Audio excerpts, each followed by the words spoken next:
good, Tony? What's up? What's up? Hello, hello, hello. Welcome on in. Welcome on in.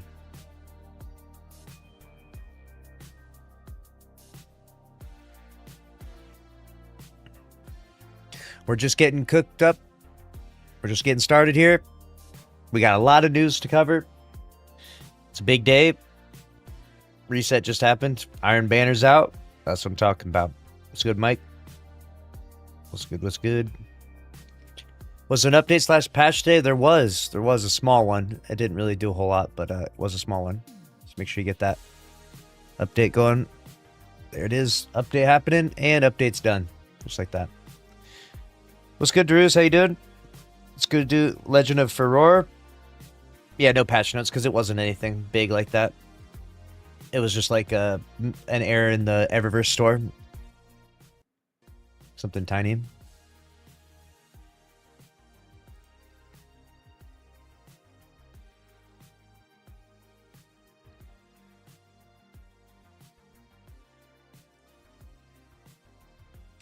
What up, VTX? What's good, Legend of Furore? I slept for 30 hours, now I'm back to normal now. I can feel that. I can understand that. When I got back from the trip, I slept for maybe 10 hours that first night. God, I was so tired. I was tired as a dog. What's the word? We got lots of news, baby. You already know you're in the right spot. This is where the news happens. This is where the news goes down. And we're here to cover it all. I did spend all of my Bright Dust. I spent 400,000 and I uploaded a video on YouTube. You can go watch it right now if you want to. What's good, Nether? How you doing?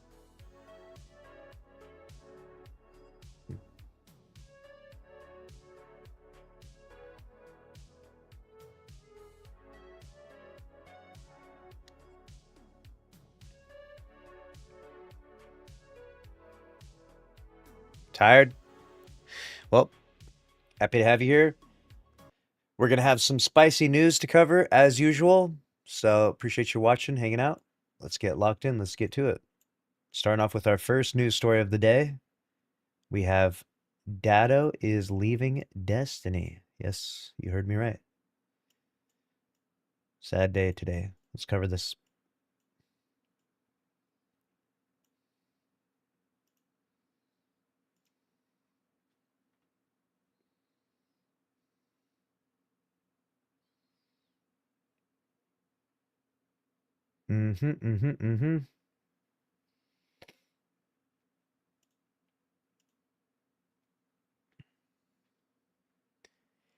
Datto has announced he will be quitting Destiny content. And this is big news because it's only been out for 2 hours now and it already has 11,000 likes, 250,000 views. This one's going over 1 million for sure. This is big news. Big news. This is going to be trending in the gaming category of Twitter for today. And it reads here from Datto, as of now, August 18th will be my last day as Datto does Destiny. So now what do we call him? Datto doesn't do Destiny? Datto did Destiny? Datto did Destiny, but maybe sometimes does Destiny in the future for the nostalgia?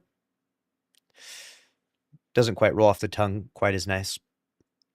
He says, I plan on retiring from the game and content creation for the game. Damn, retiring. The retirement announcement. It feels so odd reading retiring from a video game. Doesn't it feel like dystopian or something? I don't know how to describe it. But I know some people will say, listen, it's not an airport. You don't have to announce your departure. But for Datto and for various content creators out there that have communities, they want to give their communities communication on what they're going to do in the future. So where will they cover content? What will they be doing now that Destiny 2 has met its demise, right? Of course, if Destiny 2 had a future, I'm assuming Datto would continue to play it, as would myself and all the Destiny content creators. I mean, that's what we were. I mean, we were like, this game is like World of Warcraft. It goes on forever, right? Surely. Unfortunately not.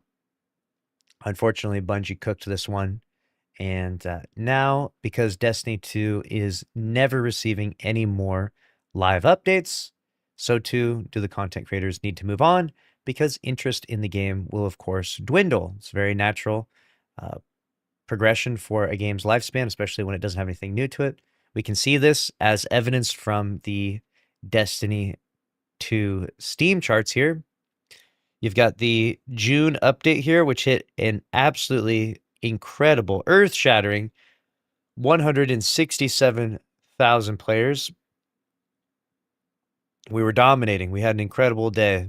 And then it began to dwindle just a little bit, but still doing amazing. And now here we are. We're below 50,000, which, it's going to happen when you don't have live updates. Yeah, it sucks, but hey, we're still doing better than Marathon. How you doing over there on Marathon, huh? I'm sorry. You know what? Lord, forgive me. I shouldn't have said that. But Destiny 2's decline will continue, right? Right now it's 46,000. Next month it will be 36,000. And the month after that, 26, and so on and so forth. Till eventually it'll hit rock bottom, right? It's going to happen. It's inevitable because there's no future updates. And naturally, the interest and the algorithms that work in social media will follow suit, meaning that people will search Destiny 2 less and less, and Destiny 2 videos will get less and less views and streams, etc. That's just the way it goes. That's just the way it is. So naturally, the content creators got to move on, especially if they want to, remain full-time status, pay their bills and, feed their families, etc. So Datto's going to move on. I obviously will have to move on at some point in time. I'm still playing a little bit here and there, but I am also playing Power World and looking forward to GTA 6. And more importantly, advocating for that Destiny 3, if you know what I'm talking about. That's what we really want. Bring that Destiny 3, Bungie, or Sony, or whoever. Anyone. I don't care. NetEase, I'll take anyone. Okay, I'll even take a Destiny 3 made by EA, right? Look, I will. I'll take a Destiny 3 made by EA at this rate. I'll take anything I can get.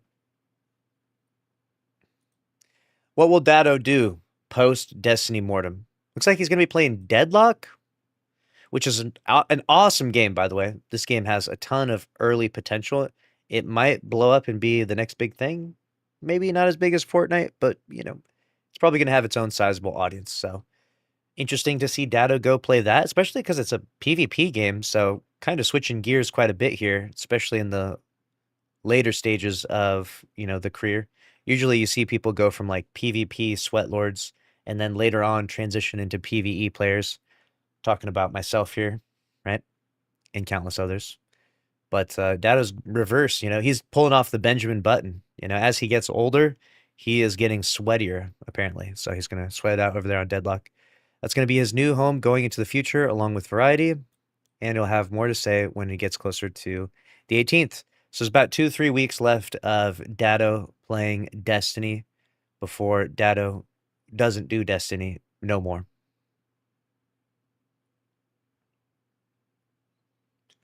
Someone asked me, what did you used to play before Destiny? And that's an excellent question. Just before playing Destiny, I had taken a little hiatus from gaming because I got pretty burnt out from playing so much Call of Duty. I had played so much that I was over it. I had played Call of Duty Modern Warfare, World at War, Modern Warfare 2, Black Ops. I think it was Modern Warfare 3. What was that? What happened? It came after that. And then Black Ops 2. And then after Black Ops 2, I took a little bit of a break. And then that's when Destiny came out. And then we got back on the grind, back on the horse. Yeah, I was really enjoying Call of Duty for several years there. And then it kind of got a bit repetitive, a bit, it just didn't really scratch the same itch for me. So I kind of fell out of it, took a break. And then when I saw the advertising for Destiny,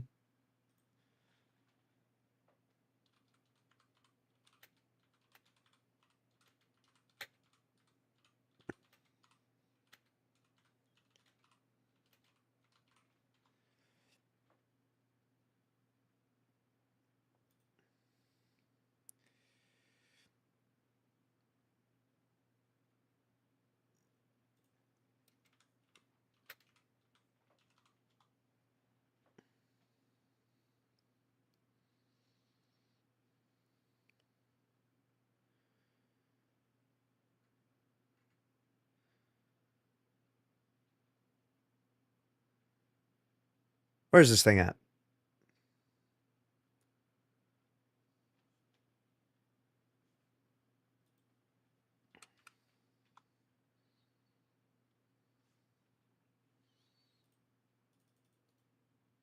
Let me find this here.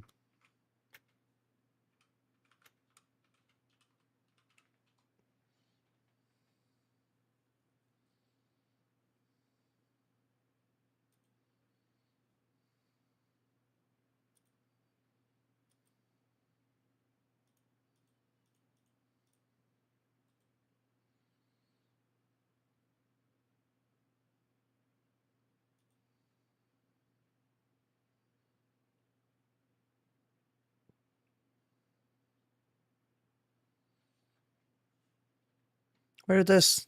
There was like this ad that said from the makers of Call of Duty and Halo. I can't find this anymore.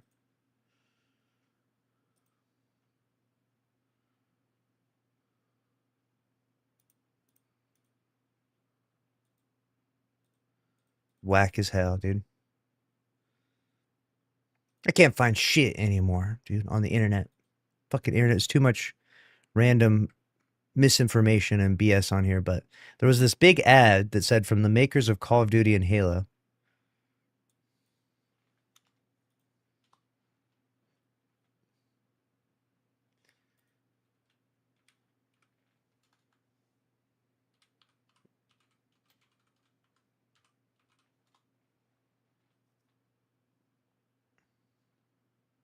I guess it didn't exist. I guess it was a Mandela effect. I lied. Goddamn. I literally saw this countless times.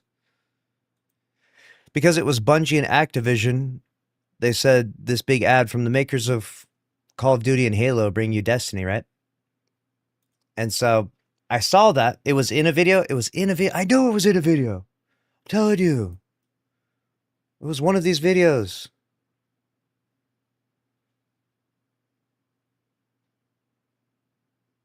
There it is. There it is. Thank you. The official Destiny gameplay trailer from the creators of Halo and the company that brought you Call of Duty. That's what I'm saying. That's what I'm saying. This is it. This is what sold me on playing Destiny in the first place. I was like, oh, the company that brought Call of Duty is making a new game. Like, okay, like that's my game. And then the only other game that I had played was Halo. And then before that, I played like GTA San Andreas and I played like Tony Hawk's Pro Skater and then Pokemon before that. So I was like, dude, this is an easy W. I'll definitely play this. So, yep. It's back. There was Shadow 5. So that's what I used to play. Now, what will the future look like for myself, right? For future, Grenadier Jake mentions stuff here. Rick Cactus, right? Everyone's going to have to figure out their own new thing. And I think it's going to be really difficult for the Destiny content creators to find their footing. Not because they're not talented. Most of them are very talented. I mean, you don't get hundreds of thousands of subs or whatever, 10 years of consistent content without being pretty skilled at doing something, right? But it's going to be very difficult because you can't go back to being that younger version of yourself. You can't go back in time, right? And so you have to be like the old man now in content, and then you kind of have to compete in the young man's game in some ways.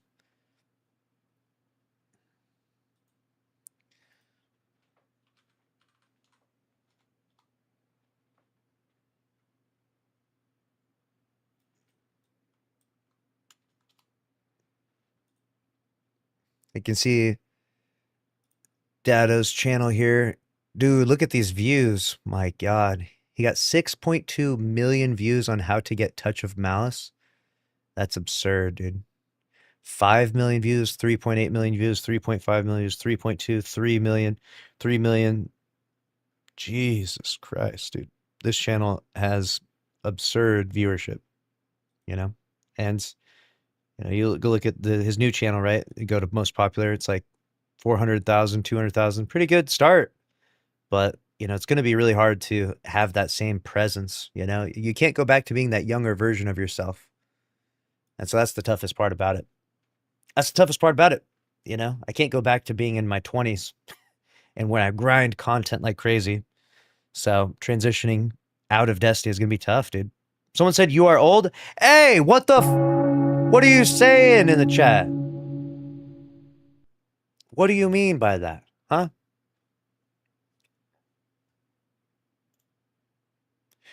You listen here, pal.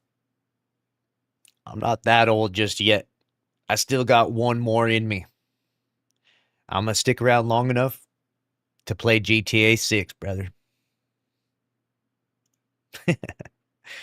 I'm joking, of course, but yeah, that's the hardest part about it. I thought about it and it's like, oh, you have all this experience and you have all this wisdom and you have, potentially money made from Destiny. So it should be so easy to take all of that and then launch a massively successful career in anything else you want. Unfortunately, it doesn't exactly work that way in content creation. It's a little bit more volatile and lopsided, and it's difficult. I'll give you a good example. It's more content creation and content creators. It's more like sports athletes than it is maybe like movie stars. Like you'll see a movie star that like they did a kids movie or a TV show, and then they did something as an adult, and then they got older and they did another thing as adult and older and older and older, right? Like you've seen this with a few different stars, right? Like some of them were like kid child stars all the way up, like Drew Barrymore, right? There's countless of them, and that transition works because you can constantly do movies and TVs and something, right? But for athletes, right? For athletes specifically, you kind of have like a window of time when you can like do your thing. You're probably not going to be the UFC, middleweight champion, once you get older though, right? So you kind of got this like little window of time, and then you invest all your time, energy, and effort into that one thing, that sport. Uh, Destiny 2, for this example, or Destiny 1 as well. And when it goes belly up, then you have to rebuild from the ground up. So most of the Destiny content creators are like, to give you an analogy of the situation, they're like, uh, you know, 40-year-old athletes that are trying to start over in a brand new sport. Imagine you spent your whole life, playing, I don't know, fucking football. And then all of a sudden at age 40, the NFL is canceled for some reason. And then you're like, all right, I guess I'm going to start playing basketball today. Like, good fucking luck making it to the NBA, right? Like, it's not going to happen, buddy. Good luck, or you play soccer. Good luck making it to the World Cup. Right? It's not going to happen, right? Like, it's really difficult. So it's an uphill battle. You're battling against time now. So unfortunately for a lot of Destiny content creators, myself included, by the way, I'm in this. I'm not saying I'm not saying I'm going to be, some crazy successful person by any means, but uh, it's going to be really hard, right? It's going to be really tough, really rough transition. You're going to see a lot of people just hitting retirement. They're like, you know what? Fuck it. I'm retired now. That's where it's going to be. So, an interesting update from Datto. Let me know what you think about it down in the comment section below. Someone said a McGregor reference. In some ways, he hasn't transitioned to a new sport. He's just, an old geezer trying to come back into MMA. I'm going to play GTA 6 until Elder Scrolls 6, and then play Elder Scrolls 6 until the D3 comes out, and I'll probably be like 80 years old by then. Exactly. That's a good strategy. I like that. I like that a lot.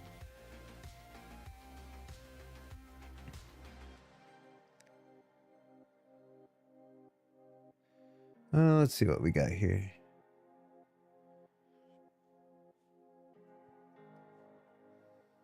He can do a random tier list and print money. Datto was surely for money, right? I mean, there's only so many times you can do that, but yeah, you can do that a couple times. You can definitely just, shit out a tier list about some fucking tier list of the exotics in Destiny, right?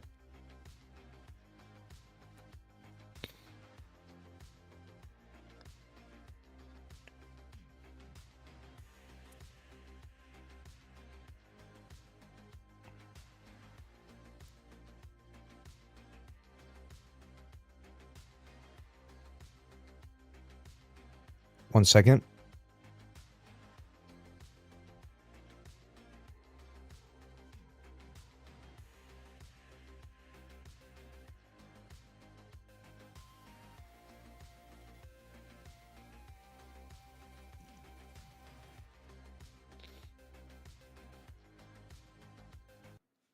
All right.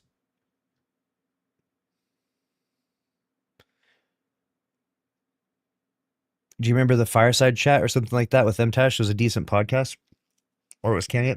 Oh no, man. I see a lot of these podcasts come and go. I think the part that's difficult with podcasting for people is it kind of was a big trend for a while. And then what happened with podcasting is that the celebrities came in and the celebrities kind of ruined the podcast for the normies, if that makes sense. And it's kind of a crude way of saying it. I know I'm not trying to be so crude, by the way, but it's just that's kind of the way it works.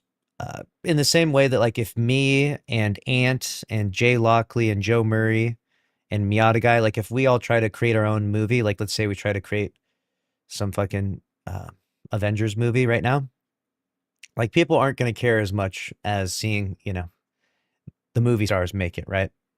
And so the movie stars and the celebrities jumping into podcasting, they're owning that, dude. They're owning that in such a big way. And there was a point in time where podcasting was a really smart time, and that was pre-celebrity entrance. And now post-celebrity entrance, I don't know, man. You just don't see it as much. So unless you're like a really knowledgeable expert on something, it's going to be kind of hard to pull it off. It's going to be hard, Even nowadays, I used to watch podcasts a lot more. I watch them much less, but even nowadays I'll listen to, like, I don't know, once in a while, Joe Rogan. Even then I watch like a clip or a Theo Vaughn because he's pretty funny. Um, I don't know. I just don't find they don't hit the algorithm as much anymore. So if Shaq started playing Destiny, he'd be more popular than everyone. Well, he would be popular just because he's Shaq, but he might not be as popular as people would think. Yeah.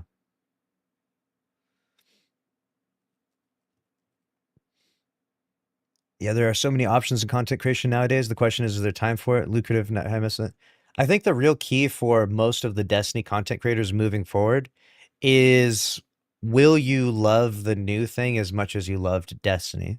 And that's kind of the difficult part for me and for others, is that it's very, very difficult to envision another game that brings me the same joy that Destiny brings. There are a few that come to mind, but largely it has to do with, like, I just really enjoy playing games with my son. So, like, he likes to play Minecraft and I have a ton of fun playing Minecraft with him. He likes playing Pokemon. So, it's mostly just like playing games with him, but the games are really good. Minecraft, Pokemon, I mean, these games are iconic for a reason. They're absolutely crushing it. So it's going to be hard to see a game that I do for, like, just the career side of things that I like and enjoy as much as Destiny. But yeah. See, DeFizzle's doing a marathon a lot. Hey, nice. Good for him. All right. We got a video to cover here.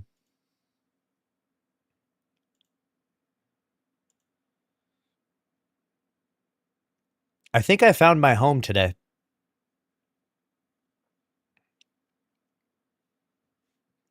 This subreddit was just made aware to me, and it's called r/marathon hate. Oh no. The banner of it is literally the Steam charts. The post, stage 3, bargaining. 2 Destiny folks on the fence about Marathon. Oh no, not the bargaining. Trying to convince the Destiny players to come and play Marathon. What are we doing? A D2 expansion was $40, and sometimes you weren't guaranteed a raid. If you buy Marathon right now for $40, you'll get a full PvE raid-like experience with the promise of a full PvE mode coming in Season 3, plus the rest of the game. Oh, God. This... Oh, no! 4K players revival week, by the way. Marathon players after playing Vault Breakers for 7 minutes. I'm the head out. Oh, God. Someone said, I take back everything I ever said about this sub. Some guy in another thread said, quote, what did you expect? A mode where you just walk into a room, grab loot off the floor, and then leave?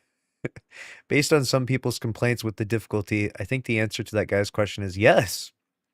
The people complaining that even Vault Breaker is too difficult need to take a deep look inside and realize that if Vault Breaker is too difficult for them, Marathon and any game with any level of tension or difficulty for that matter might not be for them. They said, unfortunately, they won't take a deep, hard look inside to find out that they're the problem. First, PvP was too hard for them, then asking that they have comms while going into cryo/pinwheel complex. Now even PvE is hard. They literally want a looting sim where there's no opposition or challenge provided. It's ridiculous. Oh god, someone said, new cope just dropped. Vault Breaker isn't intended to bring in new players. It's testing the systems for the mode that will be trying to do that. Oh no, stop. You guys, you need to find God. Seeing a lot of people miss what I could have sworn was blatantly obvious. A lot of complaining that the mode is hard or that cryo isn't good for new people, wondering how it's supposed to introduce people to Marathon. It isn't. Oh, really? Really? That was never the intention. Vault Breaker is an experiment, a test. It's supposed to be there to test some rushed together functions and gameplay ideas and to see how people react to it. Really? Adjusting enemy spawns to be based on how many people you have is out of scope. They don't do this on any other map, so there's no prior systems for enemy scaling to use, and so creating one for this queue was rightly deemed unnecessary. In fact, seeing how people react to the map in its current enemy density is important. That's a big variable, and you don't mess with every variable at once in an experiment. Who knows, maybe they're going to scale enemies in the permanent PvE mode. They definitely wanted this to be. Someone said poor Mylan. Oh god, no. You guys gotta stop. You guys gotta stop. You're killing me in the chat. You're absolutely killing me.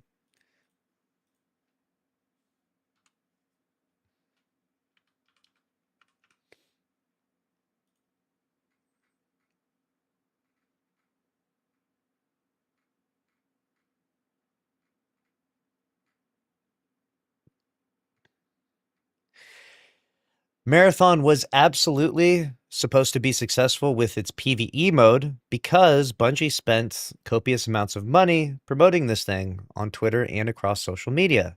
That's why this has 2.3 million impressions to only 11,000 likes. It's a pretty bit of a weird ratio there, especially when you scroll up and you see that this one has 200,000 to 2,000 likes, 400,000, 5,000 likes, 63,000 to 1,000 likes, 100,000 to 2,000, right? Jumping up to multiple millions of impressions is paying for marketing. That's what it is. And Bungie paid a ton of money so that way a lot of people would give it a try and see how much they liked it and hope that it would grow the audience. Unfortunately, it didn't have that effect. So now people are coping harder than I've ever seen anyone cope before. And honestly, this is crazy. This is crazy to me. I'm gonna upvote this one. This is that incredible. Is it possible to upvote every post on an entire subreddit?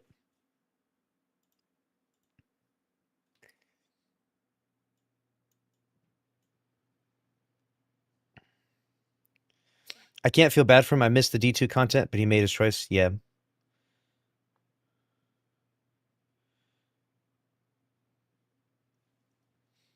Marathon hate is Destiny 2 cope. Hey. Someone said 88,000 people used to live here. Now it's a ghost town. No. No. Stop. Extraction shooter fans, when you tell them you don't want to play their game. Hunt. You don't want to play Hunt Showdown? That's a shame, but I respect your choices and preferences. Arc creators, you don't want to play Arc? You're lost, but whatever. Tarkov, you don't want to play Tarkov? Actually, that's probably for the best. Good for you. Marathon, what do you mean you don't want to play Marathon? I'll have you know that it's the best competitive extraction FPS on the market right now. You're probably just filtered because you aren't good enough. Filthy casual gamers are ruining video games. You need to dedicate at least 100 hours every week if you want to get good. If you can't even do that, then go play Genshin Impact. We don't need you anyway because. Oh no. Oh God. They're destroying them over here. Someone said Vault Breakers has saved the game. The marathon comeback needs to be studied. Oh boy. This is brutal over here. I found my home, dude. r/marathon hate, dude. This is my subreddit. I want my face as the banner of this bad boy. Can we contact the mods? Why do marathon people do act like this though? I don't know what it is. It kind of reminds me of people that are like vegans. I'm sorry if you're a vegan in the chat, by the way. But people that are vegans, like, I think the first rule of being a vegan is that you have to tell everyone that you're a vegan. Like, that's like the key element of it. Like, you basically can't just like be a vegan and just fucking eat a certain select food. You have to tell everyone and remind them. It's like, all right. Someone said, Vex, what's good? Love you, bro. What's up, Vex? How's it going? Prediction, EOS for Marathon will be announced at the launch. What is EOS? What does that mean? We announced season 3 after they announced that season 3 is the last one. Tough. End of service? Oh, shit. Thank you, Other Jesus. Thank you. Sorry, I'm not up to date on my fucking doomsday terminology. I gotta remember that one. That's a good title. EOS for Marathon. Oof. Write that down. Write that down. 1 second. Write this down. EOS for Marathon. Yep. Write that down. Yep, that's good. Yep. Okay, good. Perfect. Yes. All right. Yep. Oh, everyone's got the answers now. Okay. YouTube's coming out of the woodworks. What do you call dinosaurs that eat plants? I don't know. Herbivores? Yeah. How's it going today? What's good, Disguise Horse? What's up? Grok, write that down. Exactly. Guys, I have a confession to make. I watched the new Odyssey movie. I thought it was pretty good. I had fun watching it. Cancel me. I had fun. Thought it was pretty good. And we're back to sub 10K 24-hour peak after just 1 day of the PV mode being released. Rough. Marathon players when they see a slight criticism of the game online. No. Oh, man. I don't know, you guys. This is still looking bad after the PV edition. Yeah. Brutal. I agree. Kind of weird with people announcing they're leaving Destiny. There's so much to do on this game. The PvP is still great. Unless you've done everything, who cares?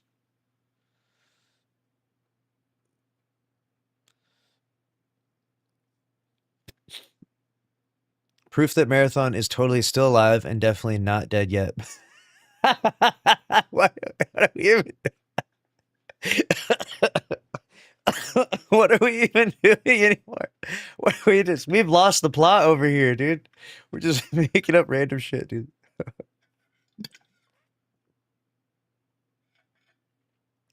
The hospital pick.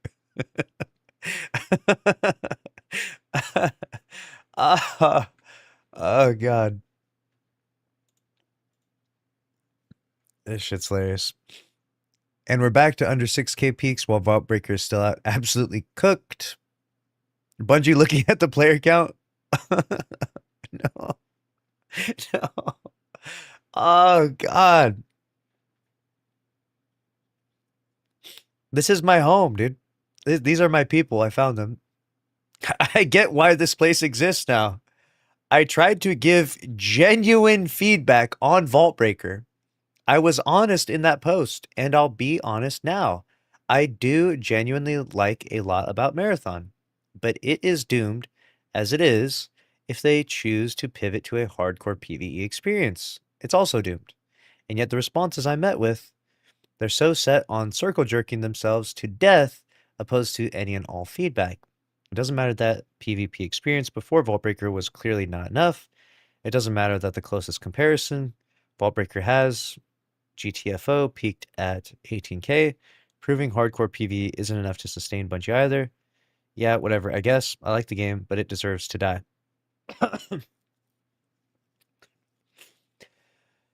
The problem is that Marathon's death is the only thing that people are talking about. And there are people that just genuinely want to talk about the game itself, like what weapons they like, the cosmetics they're using. I mean, funny clips and things that happen. There are people that kind of just want to experience the game, kind of like how we experienced Destiny for maybe those first 11 years. I mean, there was a time and a place where we said Destiny is dying here or there, but it was very short lived because usually when Destiny was dying, it was because Bungie was cooking really hard on the next thing. And so, it ended up going from these like extremes of like, things are pretty dry to holy shit, we are so back, right? Unfortunately for Marathon, though, the discourse around its death and decline and struggles is just like the main narrative. And it probably does detract people. It probably deters people from playing to some degree. But there are those that just want to play the game and they don't want to hear about how Marathon is dying, right? They're tired of their damn Steam charts. So I do feel for those people in some way because like they're just like, dude, let's just play the game. And if you don't want to play the game, then don't play it, I guess. But uh, there can be a place, a forum, like Reddit, where you could give meaningful and thoughtful criticism and you can read about it, about this is what maybe Marathon should do. And this is what the things I think that could help it and save it and, build it up. And I think that censoring those things is not very helpful either, right? So the other side of that is that because there's like the one main Reddit r/marathon, and usually like in the Destiny Reddit, you can go look and there's like a million helpful things, every month that people are giving like Bungie should do this, Bungie should do that. Imagine if there was an exotic that did this, or imagine, and like those things like actually help Bungie in their creative process for Destiny. We don't get as much of that on Marathon though, because they're hypersensitive towards the criticism that's leading to the game dying or negativity.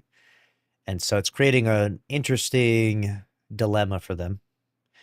And they're choosing to censor people, which is frustrating people as well.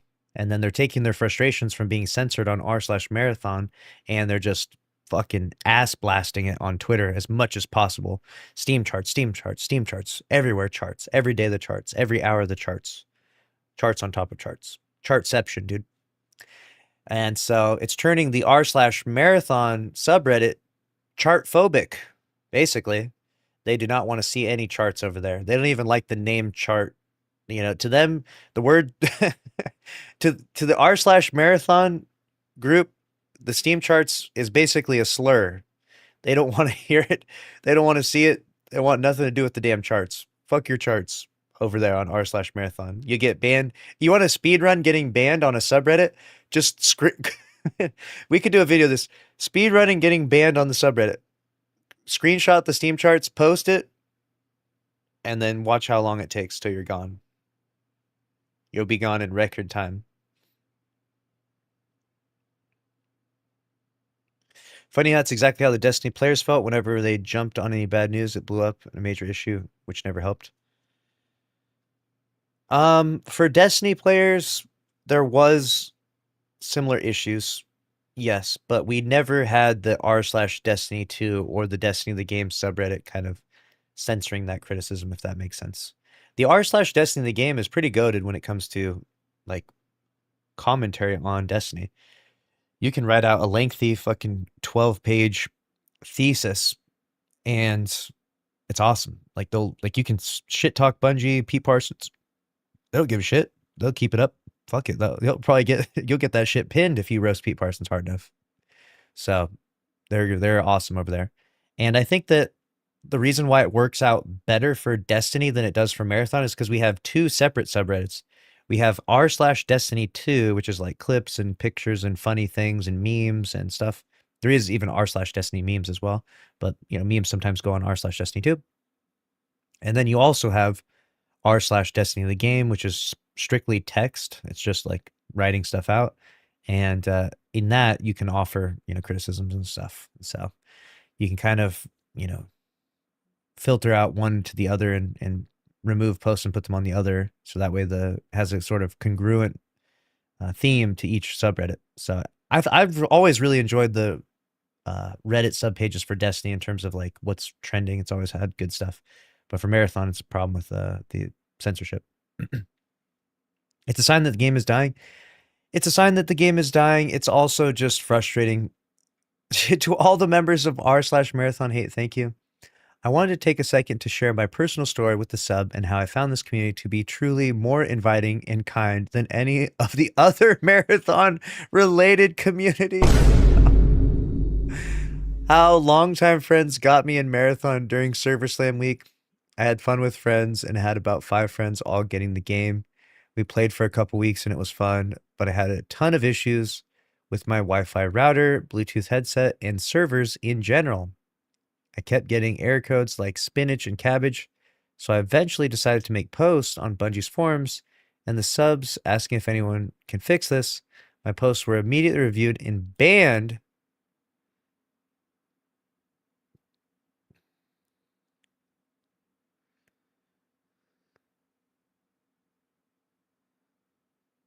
from the most popular marathon community on here, and I was directed to a newly made sub with no members to troubleshoot.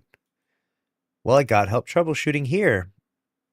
No shot. He was redirected to r/marathon hate. Bro said, my game doesn't work. My modem is cooked. They said, hey, we know the place. We're going to send him over here. Send him to r/marathon hate.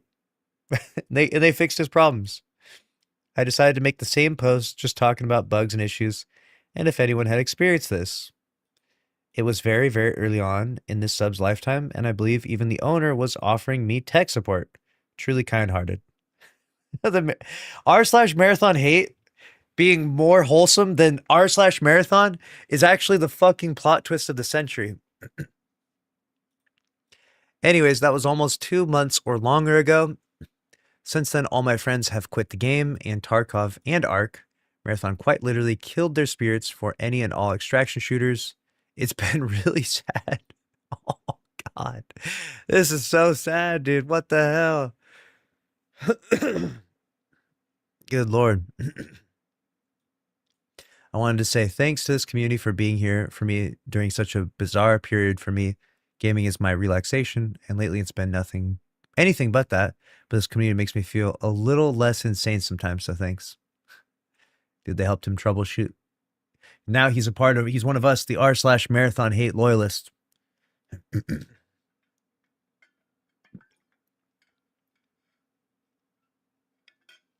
Miata guy said, dang, I kind of wanted to try marathon, but if they're not saying anything good, then I don't know. They're going to do a free-to-play weekend probably pretty soon here, so if you really want, you could try it for free, but other than that, you can buy the game, give it a try. I think there's some redeemable qualities to marathon, It's not all bad, but for the most part, yeah, the game is struggling quite a bit.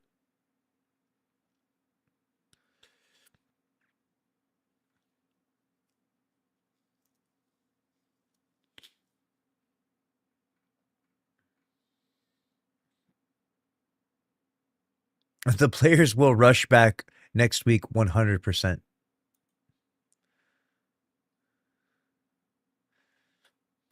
What? What is National Zookeeper Week? What does this mean even? I don't get the reference. Birthday badges? No. Let's check it out. I'm downloading Destiny 2 right now. Hell yeah, brother. That's what I'm talking about. Let's play some Destiny 2. Let's get on this game right now. I'm launching it, dude. Who's playing some Iron Banner?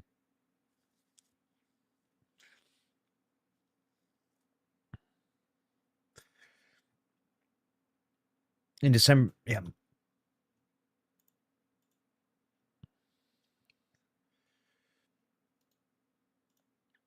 Let's do this.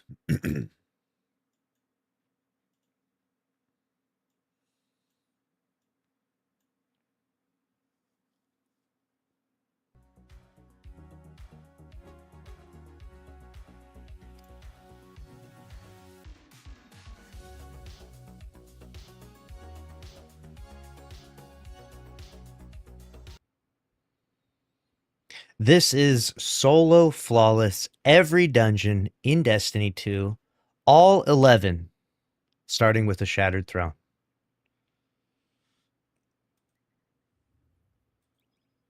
We're living through the nostalgia, reliving through it, taking it back. There's going to be a few of these that I actually might not be able to do very easily. There's some of them that are like, you know, it's just a slam dunk. Like this one right here, probably not too much trouble for me. But towards the end, maybe the last 3 dungeons, those will be tougher.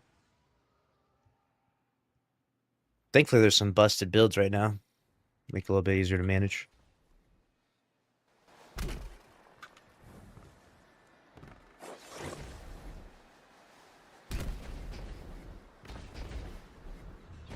Got this thing, Serikai, yeah.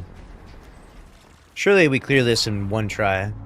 If I die here, this is just honestly embarrassing at this point.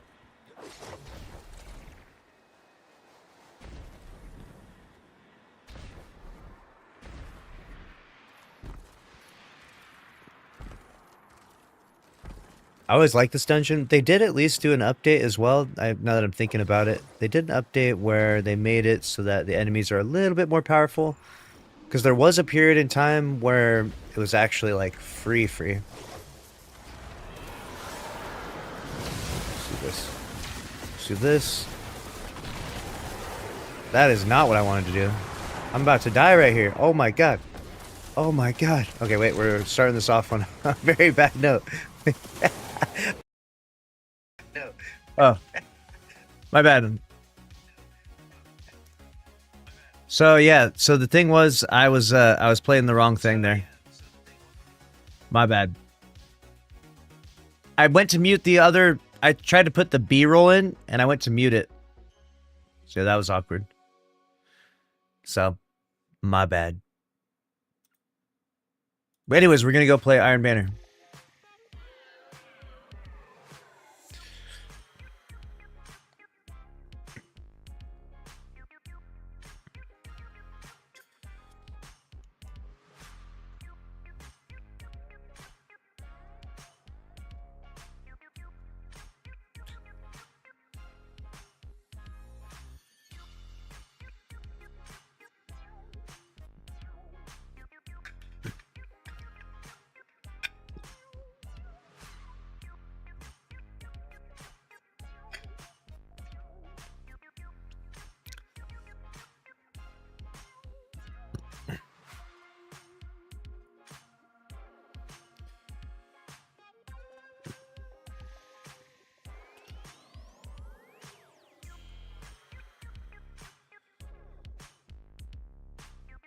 Nice. Awesome. Let's see what we got here.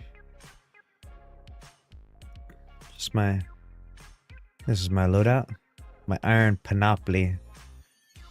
Yes, indeed.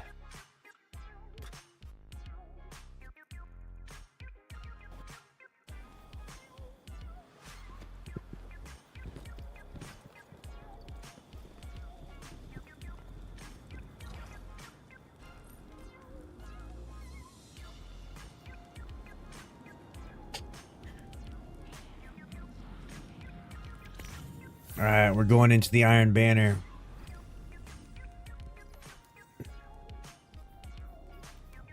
Play a match of Iron Banner. You better believe it. Fortress? Or Control? Look it. Awesome, thanks for the badges.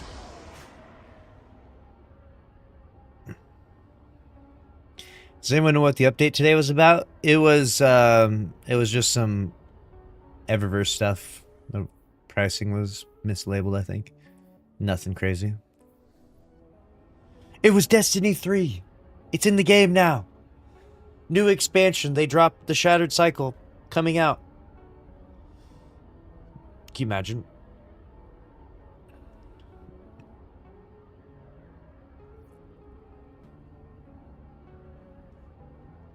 Yeah, price display change. That's what it was. Exactly, Rain. They know what's up. Rain's locked in.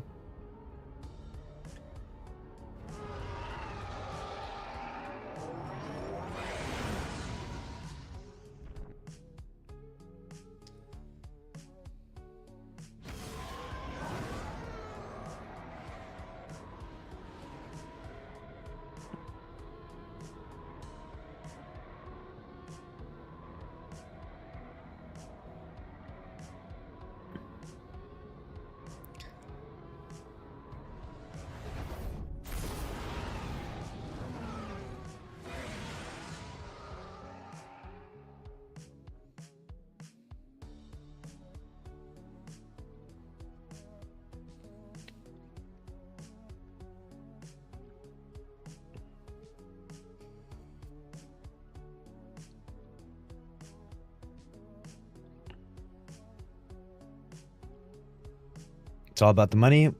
Yeah, they just had to make sure that people that are buying stuff have the appropriate prices, right? You know, people getting scammed or anything like that. It's a big problem. Did you see my 400,000 bright dust video? If you weren't here on stream yesterday, that was beautiful. We spent almost 500,000 bright dust in one day. 10 years down the drain. Pour one out for the homie, dude. That was rough.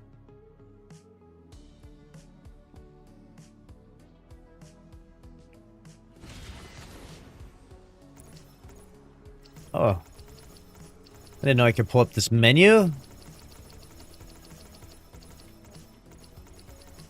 Since when?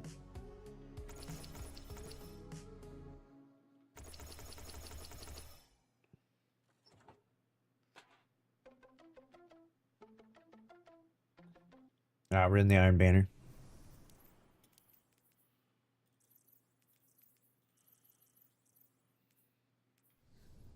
Bring the light to bear. When I return to Title's fleet, I want to hear them speaking your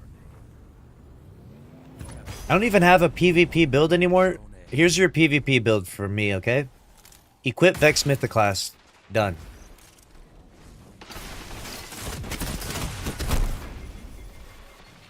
Rip. Opponent claimed Zone B. That's your build.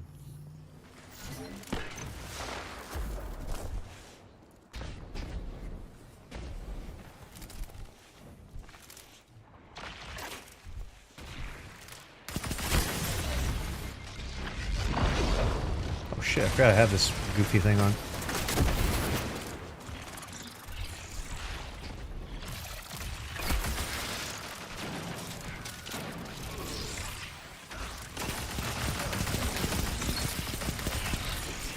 Yeah, get out of the way. Oh.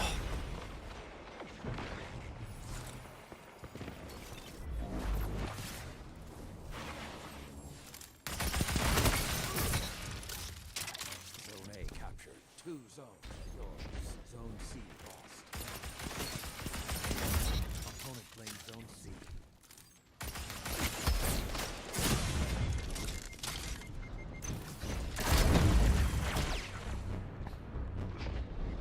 Zone B captured. Zone advantage is yours. Oh, I just got my Vex charged up too. I was about to start lighting them up.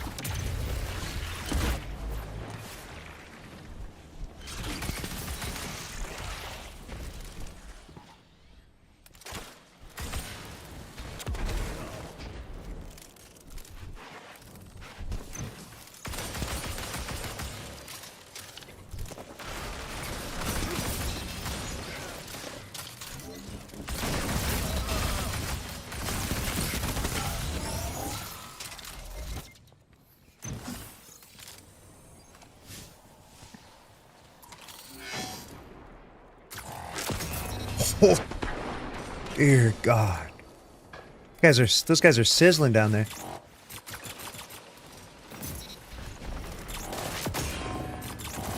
Oh, I missed. I'm trash.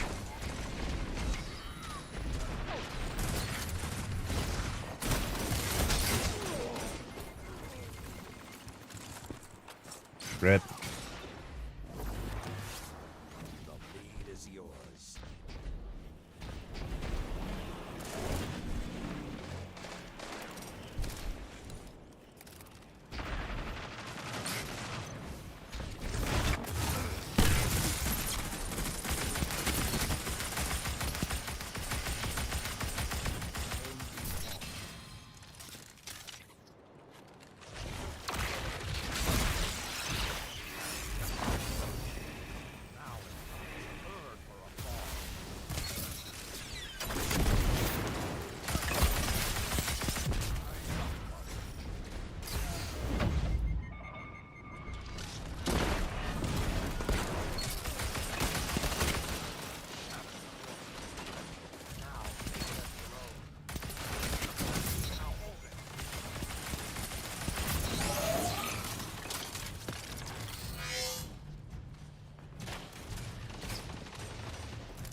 Oh, I was just about to blow up that.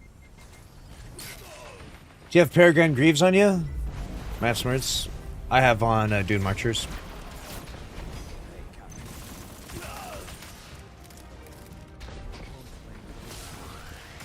Locked in here, chat. Locked in here.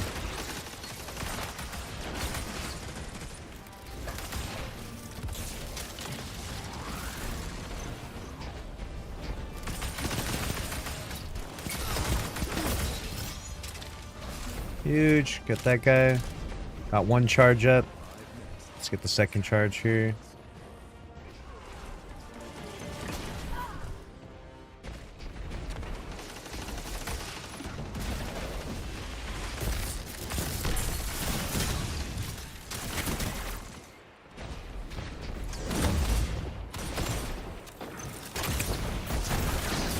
Oh. Oh. How am I alive? How am I alive? Oh my. I'm deep behind enemy lines, dude.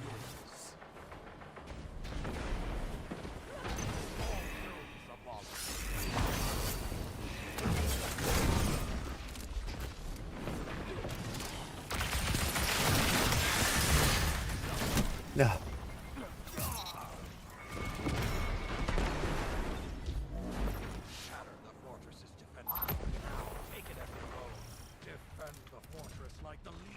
Oh, defending the fortress? Oh, hell yeah.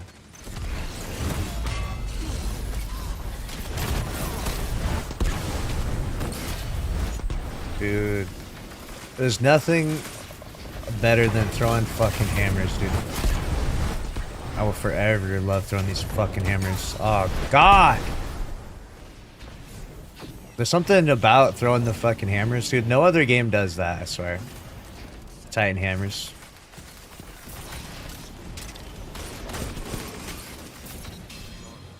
This is my OG fucking Taken King hammers, dude. They nerfed me. They nerfed me from my prime. I miss Terry 10p? Who the hell is Terry 10p? My aim is doo-doo now? Too much power world? Gotta lock in on that Kovacs, dude. Gotta aim good. Or you gotta aim good or get aim assist. I told Grenader Jake when we were at Universal, I told him that he wouldn't like the Men in Black ride because it doesn't have aim assist. Oh, fuck, dude. That was funny as shit. Fucking Jake, dude. I was like, oh yeah, that Men in Black ride's pretty good. You probably wouldn't like it though. Didn't have aim assist. He was like, what the fuck? Oh man, that was funny. I had a good time.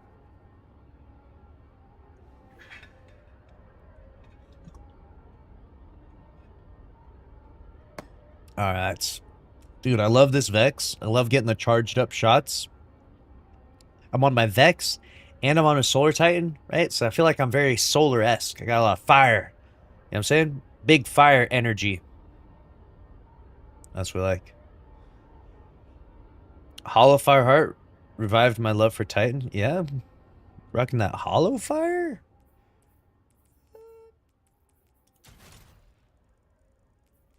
What does that do again? They've updated this fucking thing like 3 times.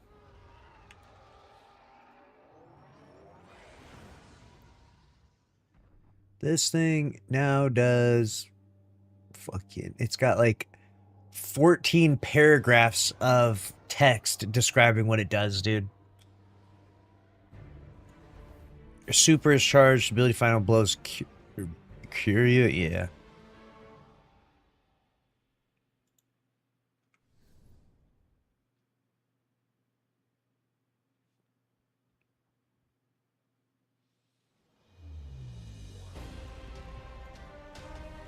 It's crazy. I always have the music muted. And now for like the first time in like 12 years, I'm listening to the music when playing Crucible. Oh, does that guy got the assassin helmet on? Oh, hell no, dude. Oh, hell no. We are not rocking that over here.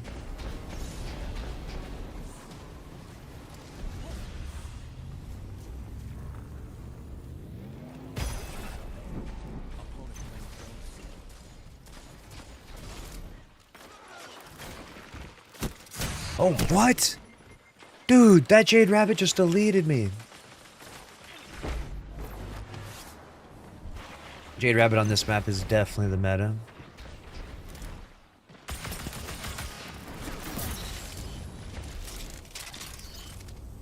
Is this thing gonna blow up and hurt me?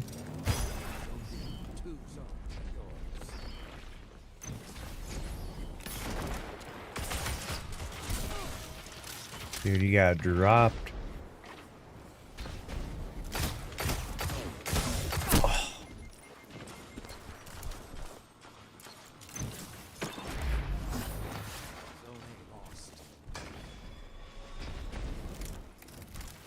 Opponent claimed Zone A.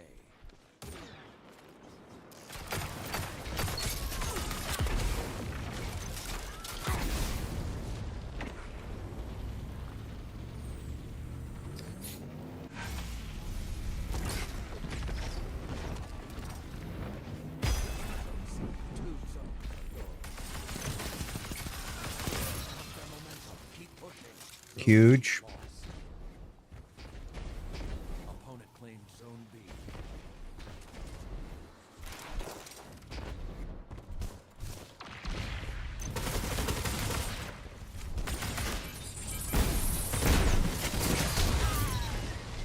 No. No.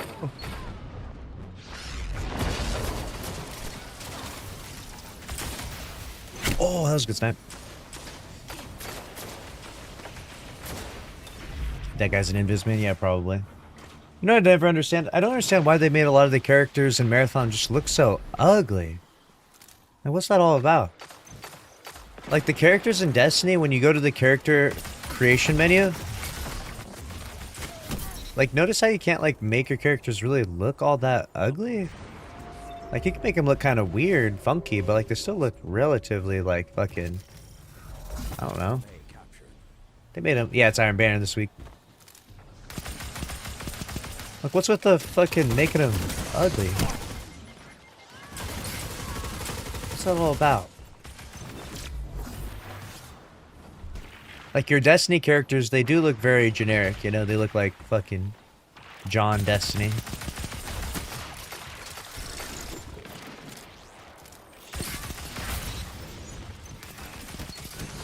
Oh, I traded, rather. You have something to do on Destiny, that's right. Time to hop on Iron Banner. What the hell? It was real.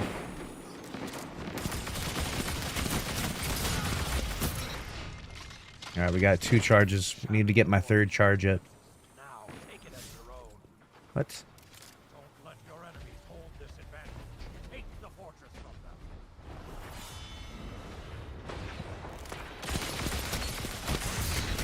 Dude, no! The Osteo travel time. Vandal, kinda. Even the Vandal character, like, kind of made them look like... I think the only one that looks like maybe okay is, like, the fucking... I'm trying to remember the name of the character, even. The other one. 10 seconds.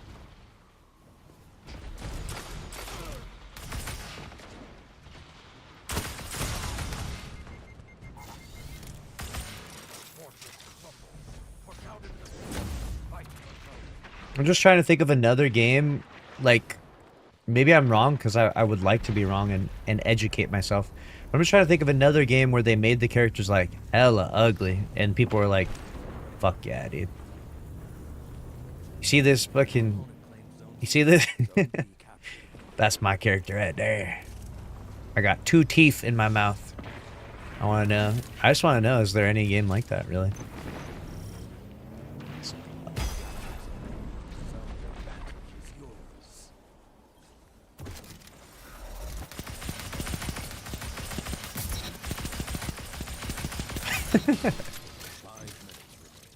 Thief, yeah, the thief one, yeah. They look alright. Even still, even though they look alright, there's a little something a little off about them, maybe. I'm not saying everyone has to look like freaking, you know, a supermodel or something crazy. Because, like, look at the Destiny characters. Like, I think they did the Destiny characters pretty well. Like, from the character creation and, like, the NPCs, you know? Like, Commander Zavala, he might be blue and bald, but he looks pretty normal. Like, he doesn't have, like, some fucking, you know, some weird features about him or anything, you know?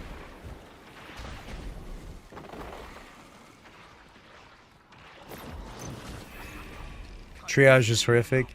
Triage looks very unusual, for sure. Assassin looks very unusual.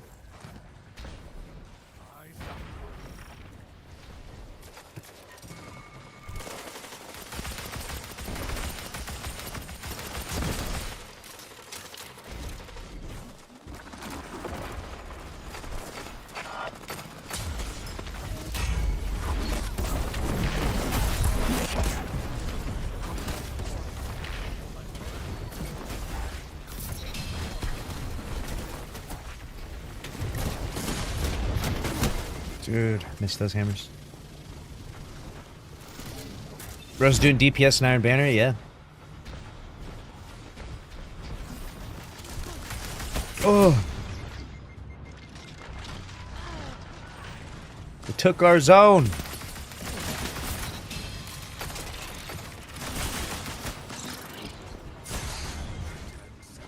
No. Hunters? Like, I know it's already probably been said, but it just needs to be said again. That Bungie gave Hunters a very particular jump, and whether it was the Hunter jump or not doesn't really matter. It's just the good jump. Like, the ability to jump like that in a... You just fucking whiffed your Blade Barrage, bruh. You just whiffed your Blade Barrage too, bruh.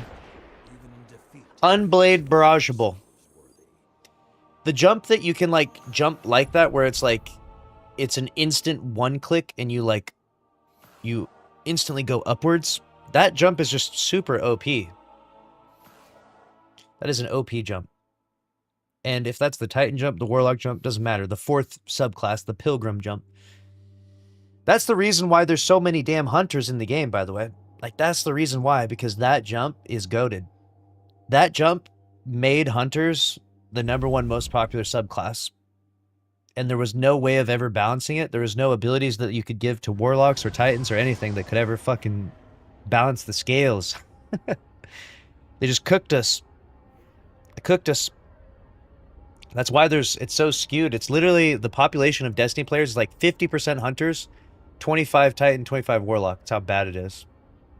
Because in it, I personally attribute it entirely to the jump and nothing more. Like, if you took that jump and put that jump on Titan and switched it, I think that you would see the scales switch. I think that's how important it was. When you're playing Crucible, it's never more obvious than when you're playing Crucible, because being able to jump over someone's head instantly in the first person setting where you're like very close to the screen like this, because third person you're back here. If it was third person, no one would give a shit about the jump. Wouldn't matter at all. But it's first person, so you're like super zoomed in. So when someone jumps over your head in first person, you have to like track them, and you can't go straight backwards. So you have to like turn around and lose them and re-find where they're at, so they can jump over your head, and then they can jump back in any direction. They can go left, right, you know, directly behind you, land out directly on top of your head, you know, land back where they initially were. Like, that level of like misdirection and aerial movement is just so fucking OP. That alone is what fucking cursed the other two classes to forever be less popular. I wish there was a pair of exotic boots that gave you the Hunter jump on Titan and Warlock. I guarantee you if there was, that would be the most popular exotic for both classes. I guarantee you that would be the most popular exotic for Titan and Warlock if it was just the Hunter jump, but for you guys now. Because everyone wants to jump that way. Especially when you know how to use it right, and you actually do use it right. That shit is so good.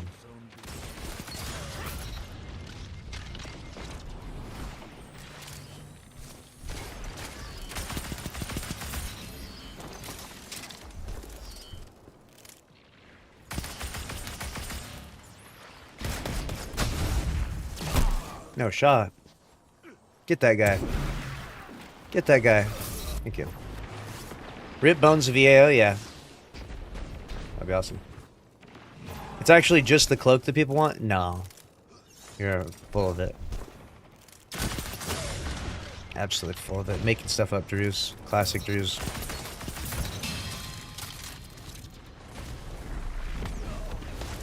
I wish they had ever come out with that exotic. I theorized that exotic a long time ago, and I was like, oh, this would be so dope. And they just never cooked it up. And I get maybe there's a certain identity to every class, but god, that would be so epic.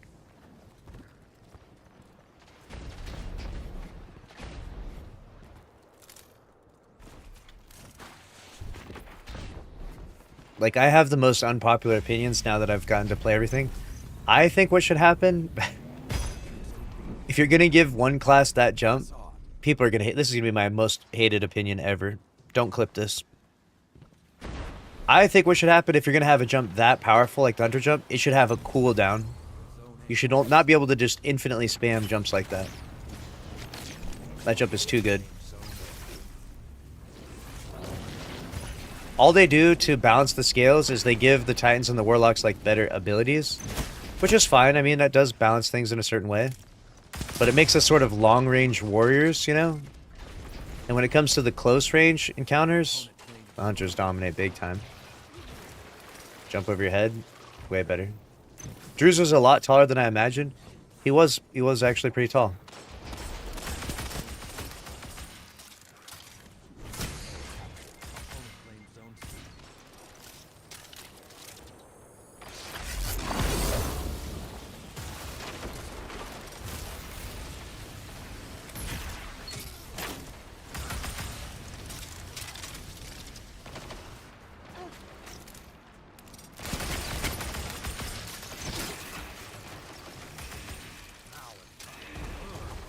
What the hell?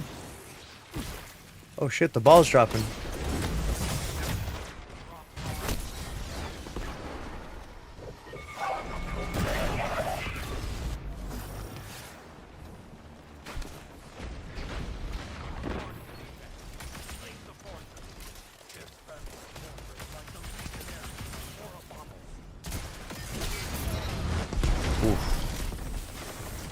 I don't think there's anything more satisfying than fucking hitting that clean shoulder charge as well.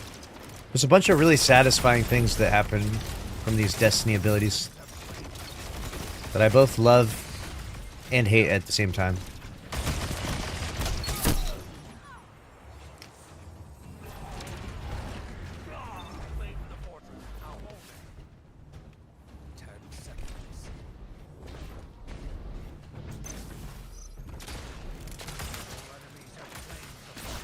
They claim the fortress. Oh no!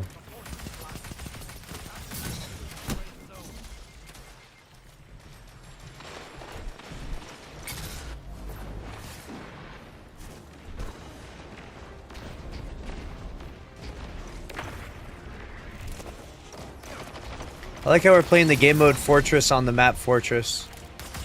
The best thing I could do is like use a gun called Fortress now. Use Fortress while playing Fortress on Fortress. Is there anything else named Fortress in Destiny, like a cosmetic?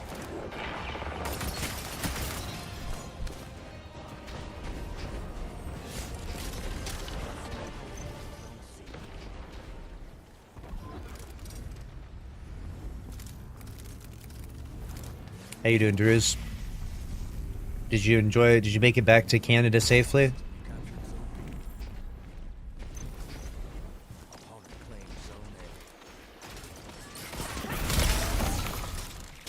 Damn, that guy got fucking stasis blown up.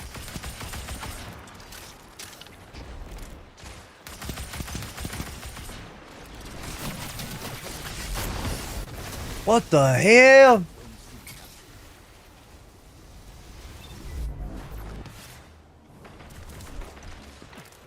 Did you guys get to enjoy the GCX stream, by the way? Rudar, one and only, did you guys get to watch the GCX stream? Hopefully I got to give you guys a peek into the event and hopefully got to enjoy, be entertained by the antics of Daruz. Yeah, glad I had that 3-hour layover. I would have had to change my flights. Jeez, really? That's crazy.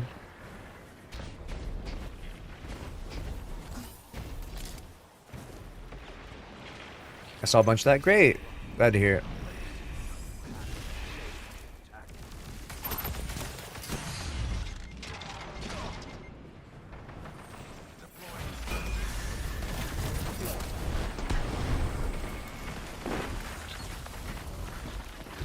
What are you doing over here, bud? What are you doing over here?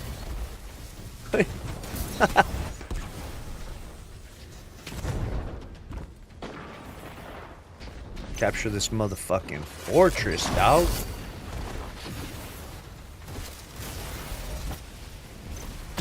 No! No! Yes. Oh shit, not one of those. Oh, this is awful.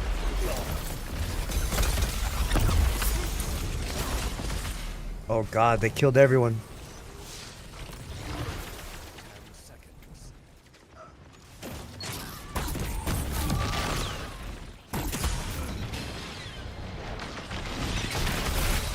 What are you thinking, bruh? You're doing way too much. Flying in with the damn Wither Horde? I love Destiny players. They're so funny. Everyone's got their own crazy strategies, dude.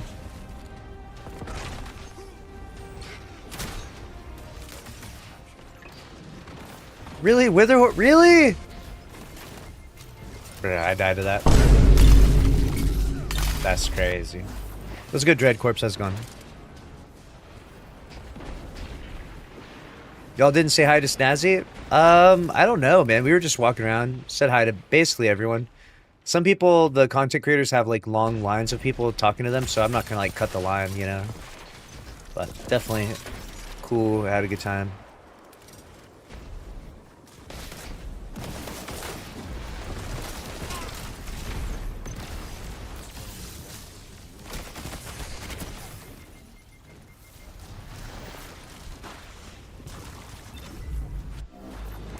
Opponent claims zone C.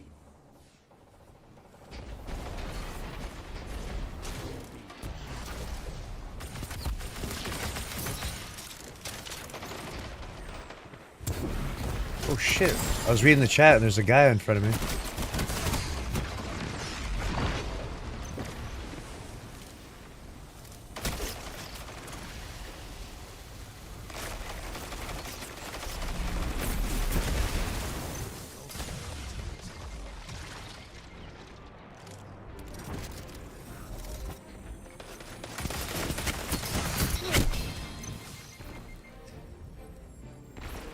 Looked like fun? Yeah, it was a lot of fun at GCX, and I hope that we get the gang back together for a once annual event. It seems like Drews can go. Drews is apparently like rich or something. I don't know. He's like a trust fund baby or something, I swear. Drews has like infinite money glitch IRL. Zone C captured. Zone advantage. Zone A lost. Opponent claims zone A. Oh man, this one's coming down to the wire. I should have dipped out of there, dude. We're cooked now, we're gonna lose it. I have to be the hero. Oh, Wither Horde guy.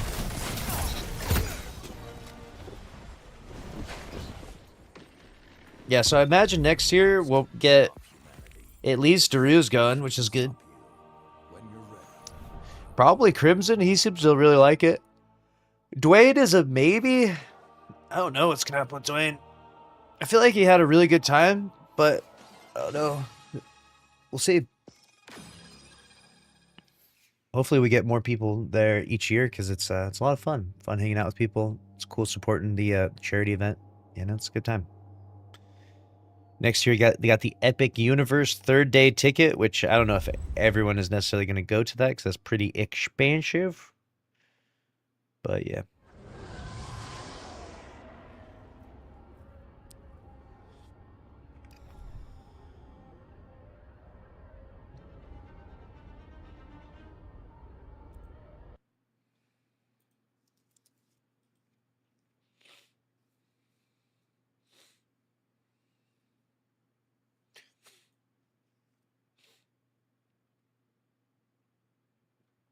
All right, let's see here. What do we got?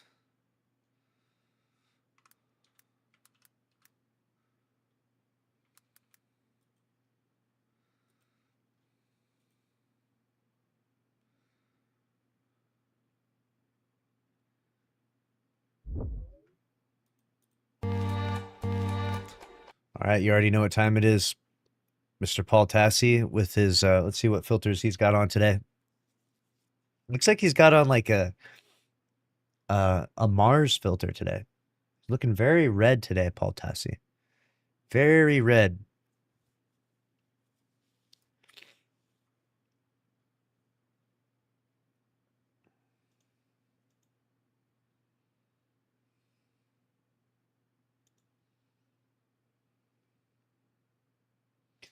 Someone said, I feel like just having that super premium ticket is going to deter people, even if they could just buy the normal ones.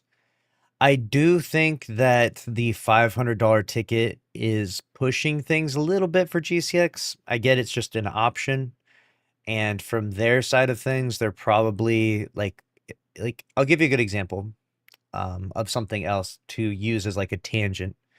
Uh, like we saw that Bungie had struggles with their financing or their, budget for Destiny 2, right? And we criticized their monetization strategies, right? We're like, really? You're doing this, you're doing that. You got all these fucking dungeon keys, right? And then we criticized it, but then Destiny 2 did die. Like it did in fact happen, that like they were needing the money, whether they were paying themselves too much money or not, they did need the money, I guess. So unfortunately, you know, when you see those tactics happening, it usually comes from a place of them, kind of being on the bubble about it, on the fence a little bit, perhaps, and maybe needing the money. So they're strategically trying to, make a more premium ticket, make a more premium experience in an effort to sort of bridge the gap of maybe the lacking of funds that they might be going through. I don't know. I'm not saying they are. I'm just saying that's usually what that's an indicator of, right?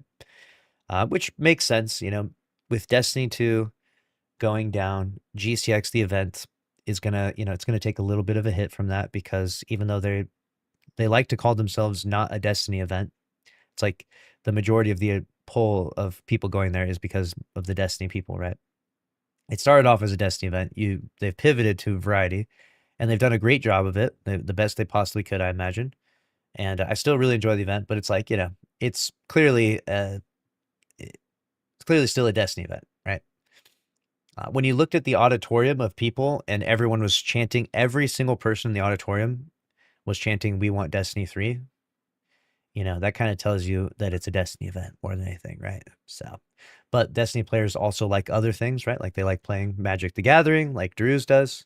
They like doing, a variety of other things out there. So there's definitely uh, other things that can, pull people into the event.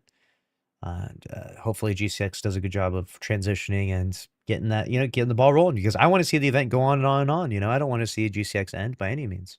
I think it's an awesome event. I have a lot of fun there, and yeah, it's fun to get out of the house and see everyone and be a part of a cool event like that. But I got to go to the bathroom real quick, chat. I'll be right back, and then we're gonna watch this bad boy. Get ready.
Is that what? Oh, nice. Very cool. When that's done, can you grab that? Eat as many as you want.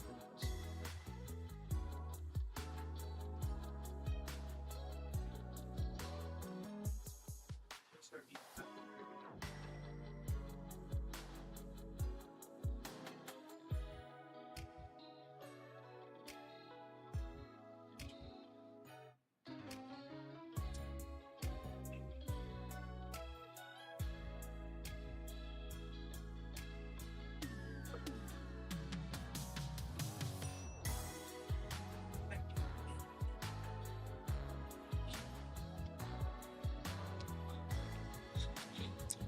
All right.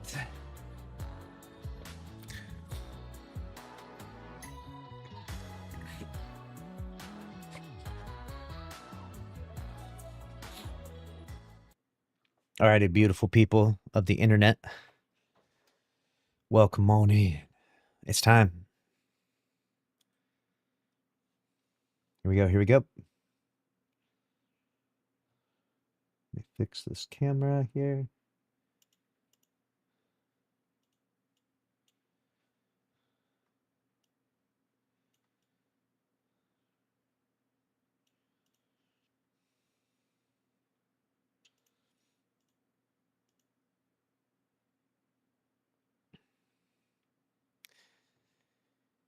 This is tragic. I think it's over. After 12 years, I'm done playing Destiny. You hate to see it. Paul Tassi is leaving. Datto has just announced his departure. Dark times. Dark times, I say. Let's see what we're cooking up over here today.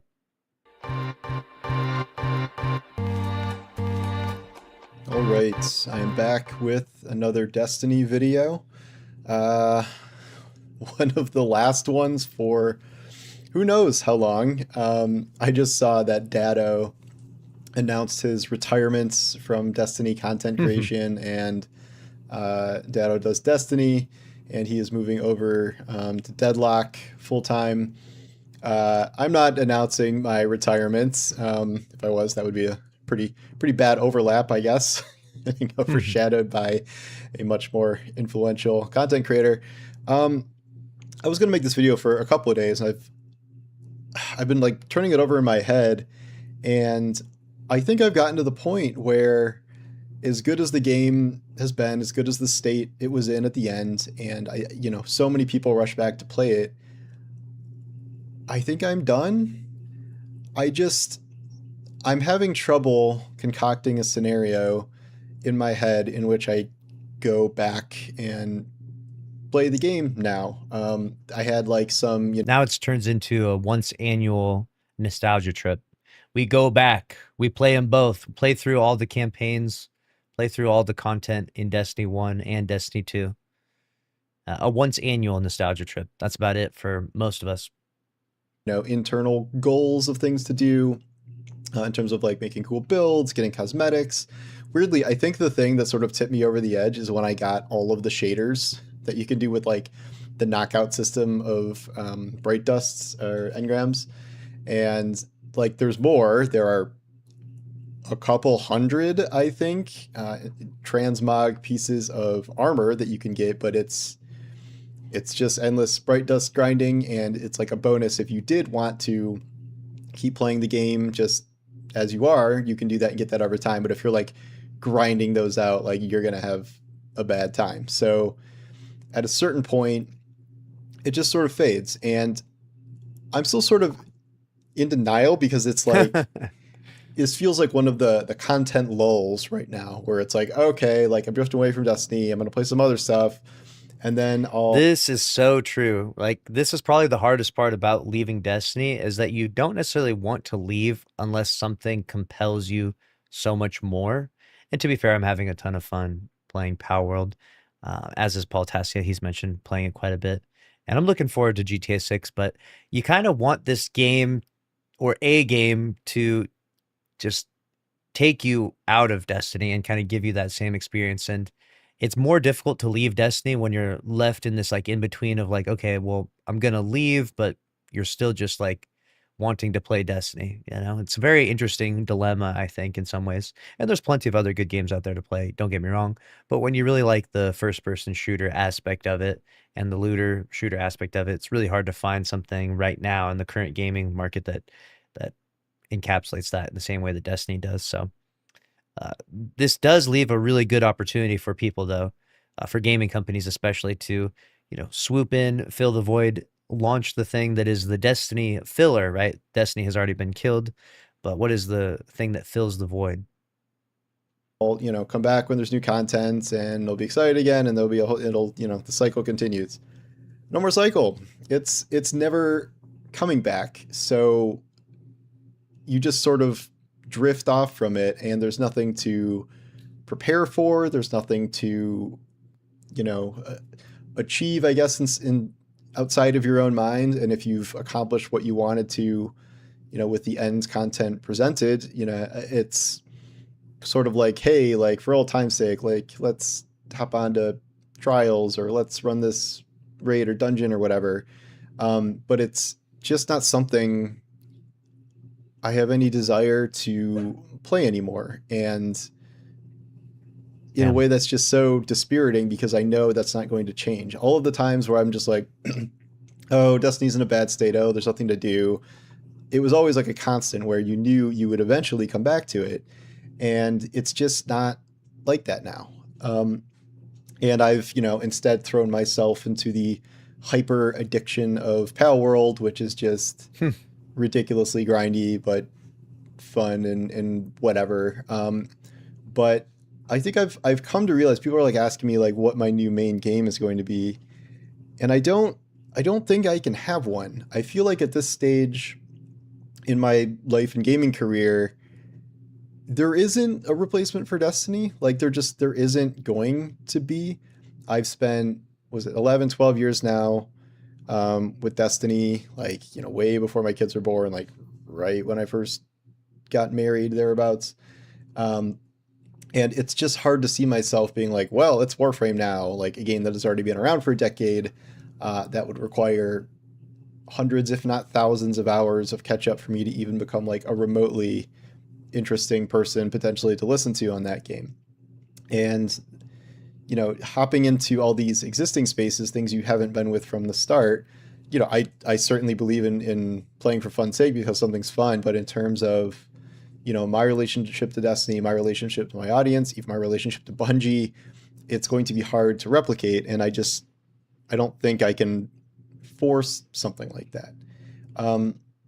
And honestly, I've been struggling in terms of like kind of what to do from here, especially in terms of this channel. I mean, like writing, let's say Destiny hasn't been the biggest draw for articles for a while, but videos, this was one of my little carve outs. And I still think there's things to talk about with Bungie, maybe sometimes with Destiny, marathon, but obviously, I'm not doing high level marathon strats. I am monitoring the health of the game, shall we say, Steam chart Andy over here. and its updates. And like, Obviously, Marathon is not a Destiny replacement in my coverage. I don't want to make like 9 negative videos for every one positive one on Marathon endlessly. Like I'm not going to be the the dudes in the with the thumbnails making like 45 videos about how the Odyssey's going to fail and stuff. Oh Like no. not the Marathon's the Odyssey, but you get what I mean. Like basing your whole personality around the downfall of something. I really don't try to do that with Marathon. I really try to just kind of present the facts and the reality of the situation. But that's not something you can just turn to.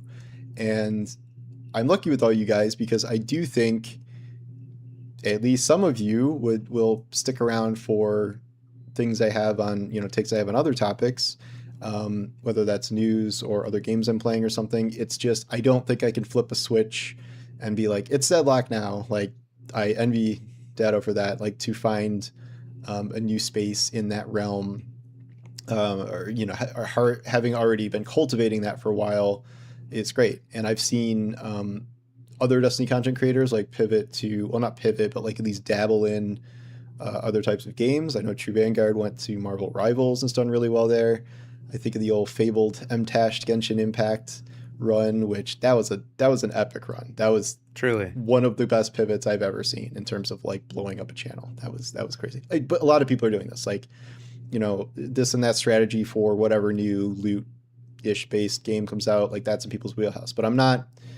It's different for me because I'm not really doing like strategy guides and like this is the best thing to do this. Like maybe periodically if I really discover something cool, like I could tell you the best way to farm for flame organs in Pal World, or like figured out the best way to dig up holy water and things like that. But Yeah, someone said MTash was smart. MTash transitioned into Genshin Impact, and that was definitely on the Mount Rushmore of one of the greatest transitions from Destiny content. The best transitions ever from Destiny would probably be Tfue. Like Tfue obviously was hardcore Destiny guy and then became, multi-millionaire from Fortnite. Second best probably goes to Gathalion, who became a Destiny 1 streamer and transitioned into Variety and continues to stream to this day.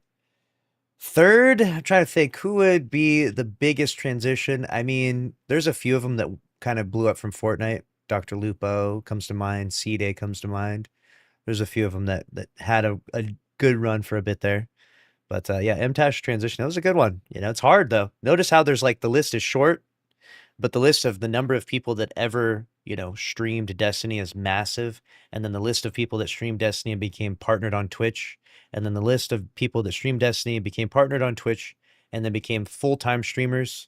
And then the list of Destiny players that became full-time and then partnered on Twitch for greater than 3 years, And it's like the list gets smaller and smaller and smaller, right?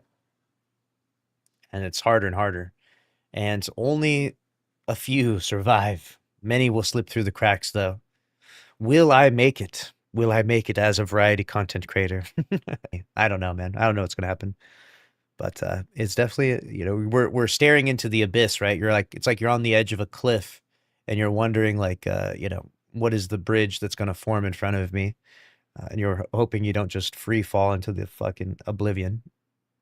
But that's just never really been who I am. So I'm probably going to stick more to, commentary on news. I've thought of, and what I am playing. I would like to make more Pal Word content because it's fun right now.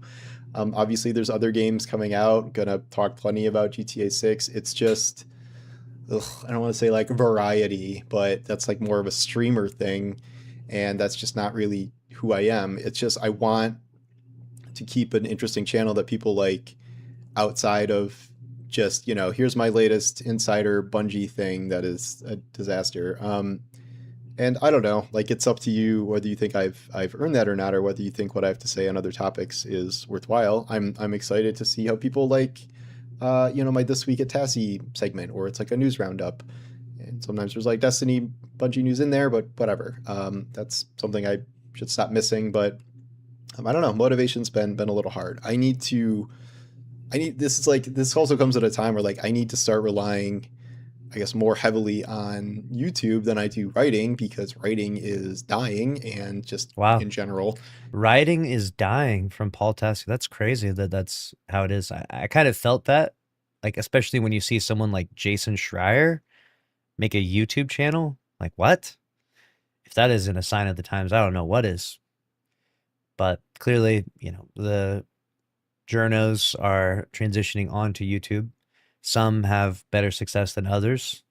And Paul's done pretty well for himself. And seems like the future is definitely going to be more video format than it is the articles in the future. I guess people just aren't reading the articles as much anymore. And, YouTube is not quite dying at the same level. And I would like to expand my channel. I would like to make more videos and more content, put more effort there. I just kind of have to figure out what that looks like now, both in terms of content or like how I, change the channel.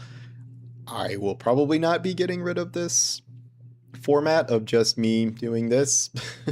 Someone said IRL streaming, maybe. Dude, Paul Tassi pulling off pranks through the McDonald's drive-thrus. That's what we're talking about. IRL content, okay? Paul Tassi X Neon collaboration. Right? So that's what the people want to see. Obviously, guys, like IRL streaming is fun and I like it. I have fun once in a while with it, but it's a whole different breed of content and is very difficult because the reason why desktop streaming is so good is because you can like put something on the screen that's very, very interesting, a topic, a conversation, a viral news story, something. But IRL streaming, you either have to like go somewhere really interesting, do something really interesting. Yeah, it's hard. IRL streaming ain't easy, that's for sure. One take or be playing gameplay and recording audio in one take, except when the dog barks or the doorbell rings. I have no super issues with that. Like if people want me to be like way slicker produced and stuff, like I probably need better equipment and stuff like that. But it's just going to be a process. And like, I feel like I could have put more work in ahead of time. This really caught me off guard that like, it's not just that Destiny would get less popular. It's that it would just spontaneously combust. Yeah. You might say not as spontaneously as you think, given the trajectory of things, but it's still a long ways to go from like, oh, we're having a down year compared to what it was to firing half the studio and this game is never getting an update again. I've said before, it's really crazy to go from a multi-billion-dollar IP to zero. I've never seen anything like this in the live service space for a game this high profile. Like if we're talking, Marvel's Avengers or Anthem, those were failures like from the start, and they never got over that hill, and then they were killed 2-3 years later, but they hadn't made an impact in the first place. Whereas Destiny, all these other ongoing games figure out ways to live on and on and on, and they just couldn't do it, whether that's Bungie leadership, whether that's Sony, whether that's decision making. It's shocking to me. I have nothing really to compare it to, and that's why I feel this on a deep level. It's very shocking, and it's very like the first 48 hours, like I still felt like I was in a fever dream or something. I was like, what happened? Like Destiny has been so consistent, right? And it's such a big thing that it dying is almost like unfathomable. It's like the equivalent of someone saying to me something like, McDonald's is dead, like imagine if they're like, yeah, all the McDonald's across all the world are all shutting down.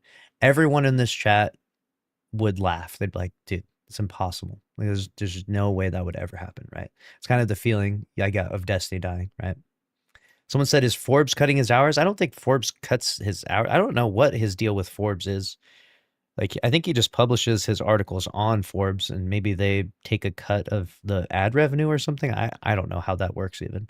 I can't even begin to explain the inner workings of being a gaming journalist, but what he's getting at is that the articles just aren't generating that much revenue, which if you go on these websites, by the way, you'll see like 20 different ads. Like it'll be like, go to Disney, buy this freaking, Manscaped, shave your balls and stuff. Like a bunch of weird ads all over the place. On the top banner, in the middle, in between every paragraph, on the side, running down the side, 45 different ads. Like the reason why it's like that is because they're just not making much money. People aren't clicking on the ads. People are using ad blocker for the most part. And then when they aren't using ad blocker, they're just, completely, ignoring all of the ads. So it's just they have no effect basically. And so that style of media, the text style, is just dying. It's legacy. It's dinosaur shit right now, basically. And so the new future, of course, is video. And if you want to do well in video, you have to speak in a particular way. You have to talk about particular topics. You have to, edit your videos. Maybe, maybe not. I mean, not always. We don't always edit around here. And it's difficult. It's different. And that transitionary stage is hard for some. And not all the gaming journalists will succeed as YouTubers. Some of them are doing pretty well, though. Jason Schreier's absolutely crushing it. Paul's doing very well, But now that, Paul has this kind of like main game die that was kind of the backbone of his YouTube channel, it's going to be difficult transitioning into, variety content. And some will be more successful than others. I think Paul will do just fine overall.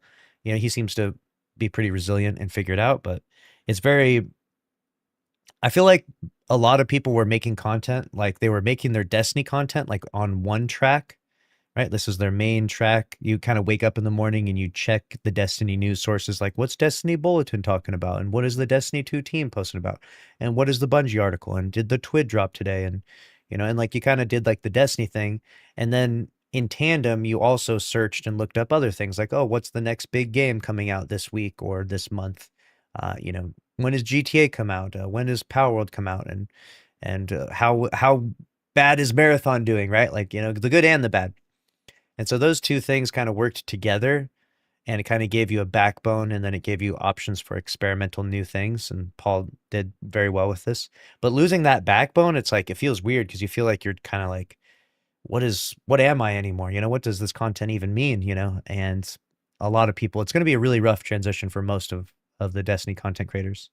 And Glad said this, not me, but Glad said this. He had a post where he's like, yeah, this was going to kill like a majority of the Destiny content creators' channels, the death of Destiny. And he's not wrong. It's a pretty crude way of saying it, I think, but he's not wrong because it's going to be hard to transition. It's going to be hard to move into the new era, It ain't easy. Destiny has been this kind of like niche thing that was magical and special and worked really well for a lot of people, and now people got to find the new niche and find the new thing for them, Paul included, myself included.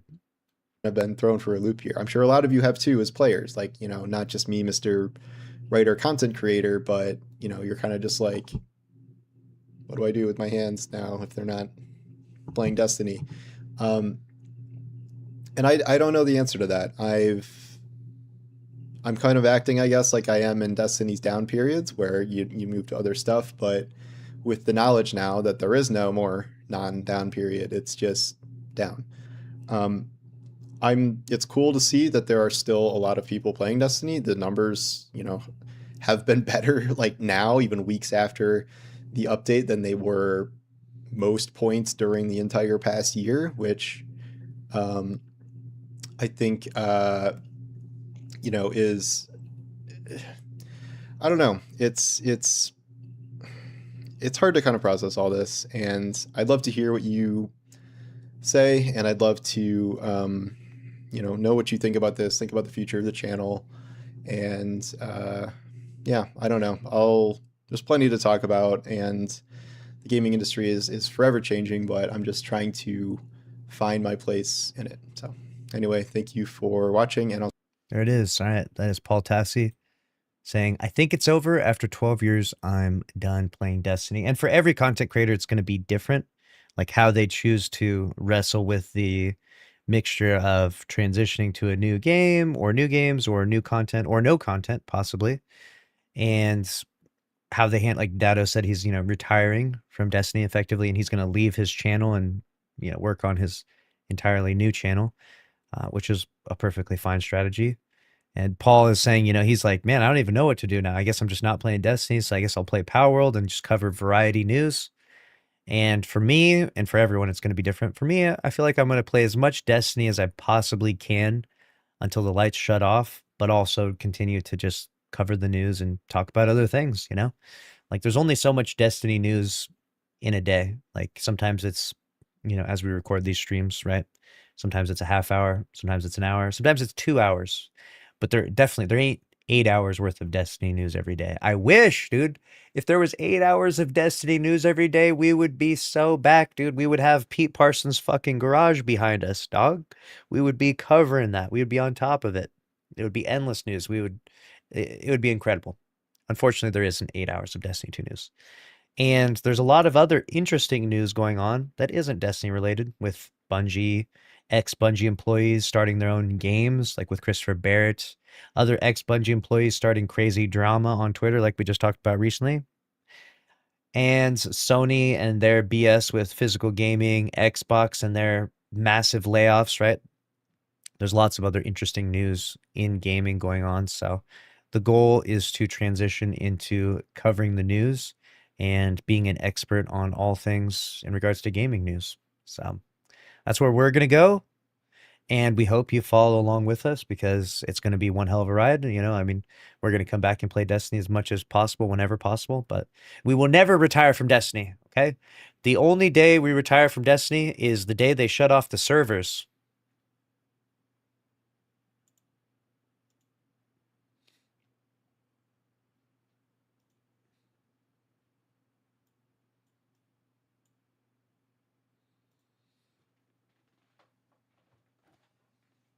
Same, Destiny will still be my main game. Yeah, I want to play Destiny forever and have fun playing, but I understand it's going to dry up a little bit. You know what I'm saying? It's going to dry up a little bit, but we'll keep playing.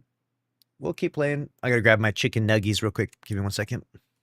I'm eating a chicken nugget.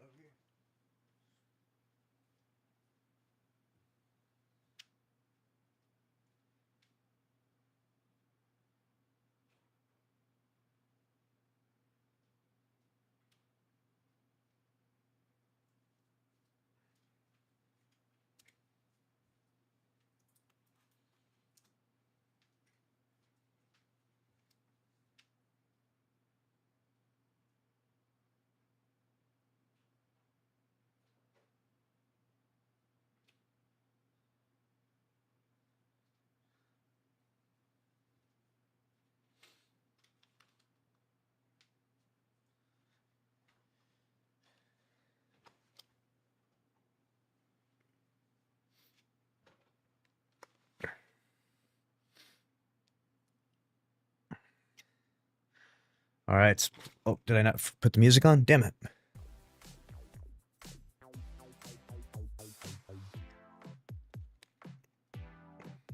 Are my chicken nuggets with that sweet baby Ray's barbecue sauce? You already know. Mmm. Chicken tendies from Walmart. That great value.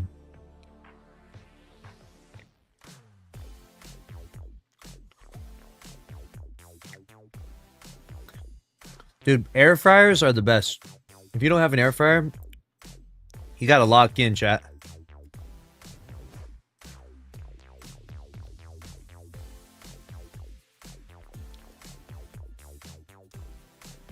Buying an air fryer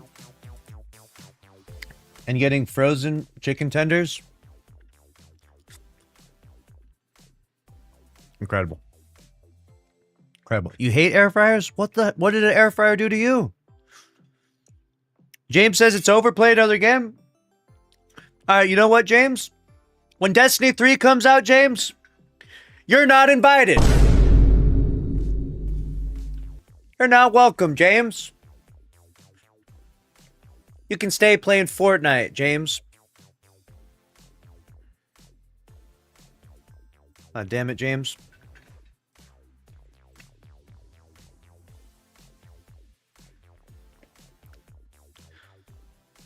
What game should I play, James?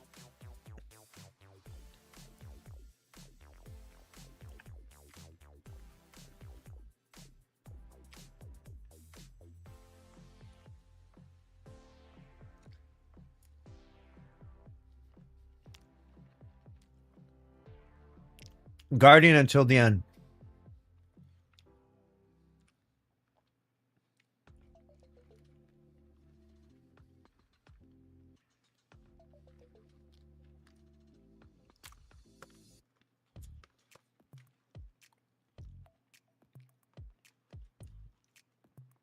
That's right. A guardian till the end.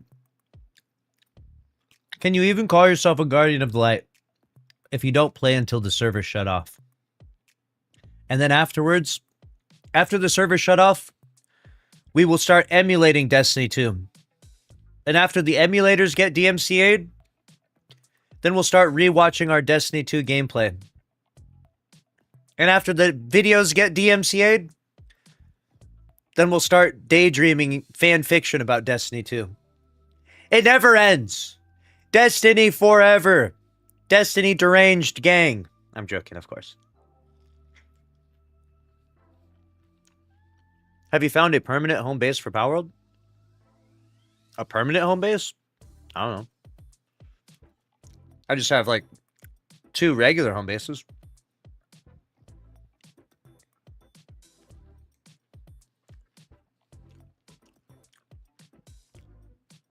Datto is gone. Yes. Datto is gone. I'm in that phase already, writing Destiny story. Beautiful.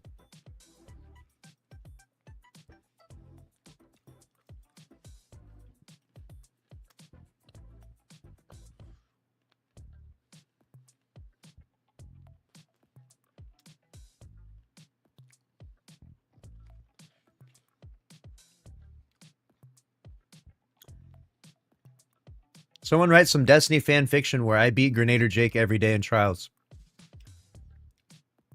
That's all I want to read about.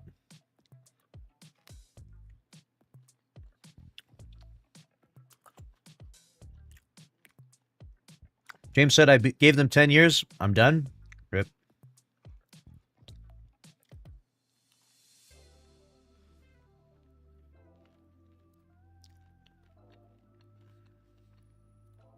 I do not think for a second that there will ever be another Destiny game.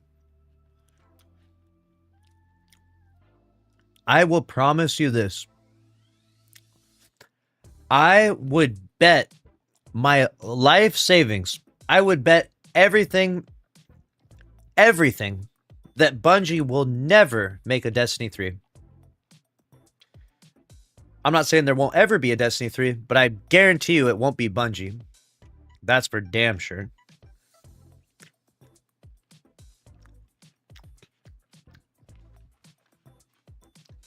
The only reason why Bungie might be tacked onto it would be if they license the IP or something. But they're just charging too much fucking money for their video games. You know? It's like pulling up to the lemonade stand and the person there is like... The person at the lemonade stand is charging $45 for a cup of lemonade. You know, it's just not, it's not a very good business proposition. You might be giving the best cup of lemonade ever, too. Might be, that lemonade could be pretty damn good. You know what I'm saying? Freshly squeezed. But it ain't $45 for a cup of lemonade. You know what I'm saying? It ain't gonna work. So fortunately for Bungie, they're just cooked. Unfortunately, the industry caught up with them, right? The bottom rung of the industry, the quality that's down there now is way closer to the top than it used to be. It used to be the people at the bottom were making some trash-ass, knockoff, goof-ass games. Oh, no, it's not so more.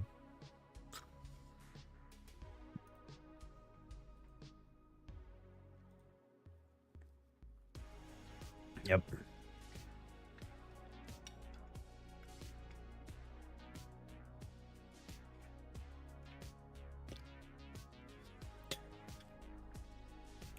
Crimson Desert is really good. It is really good.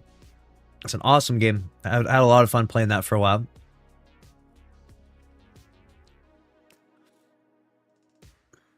I wonder what happens if Sony pulled the plug on D2 out of spite. They didn't do it out of spite. It doesn't... It's just a money thing, you know what I'm saying? Sony, they're not, like, driven by emotion like that. Like, they're just gonna... They just did it for money. Like... They don't hate Bungie, like, they own Bungie. You know what I'm saying? Like, if I own a lemonade stand and I put, you know, Ant as the employee, right? And let's say Ant is just the fucking most dog shit employee ever. Every day he's drinking the lemonade, you know, he peed in a lemonade cup one time. Like, the guy's fucking up big time, right?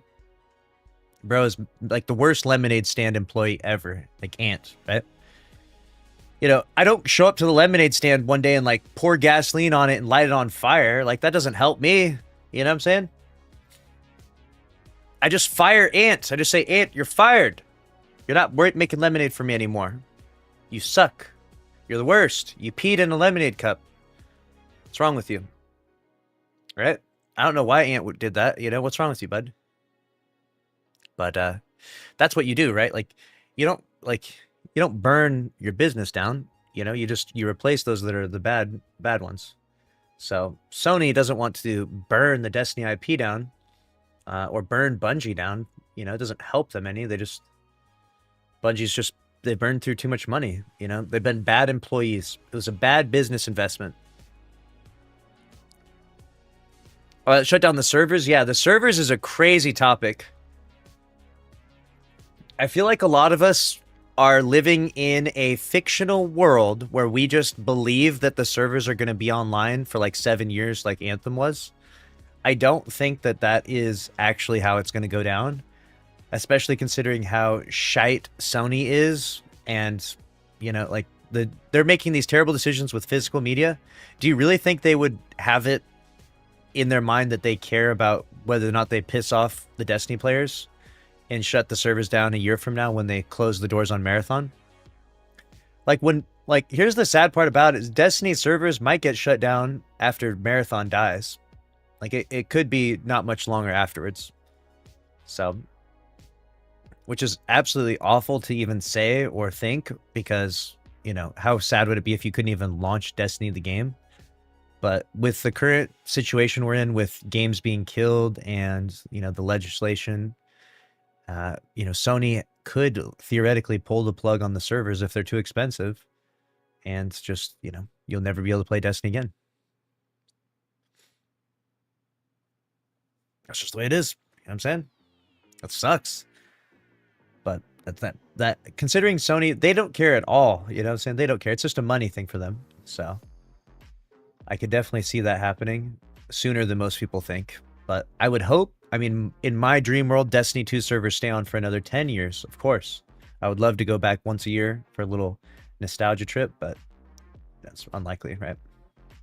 Unlikely that it goes on for 10 years.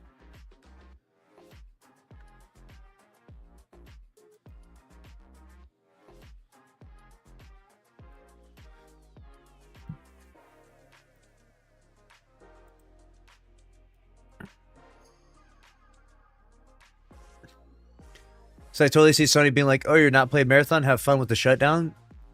Well, it's just like, if none of the games are pulling any money from Bungie servers, and Bungie's charging probably some premium ass fucking server security fee, right? Like some salaried guy that makes 185 grand a year, right? Some crazy shit like that. Then Sony's just be like, all right, you know what? Like, they ain't worth it, you know?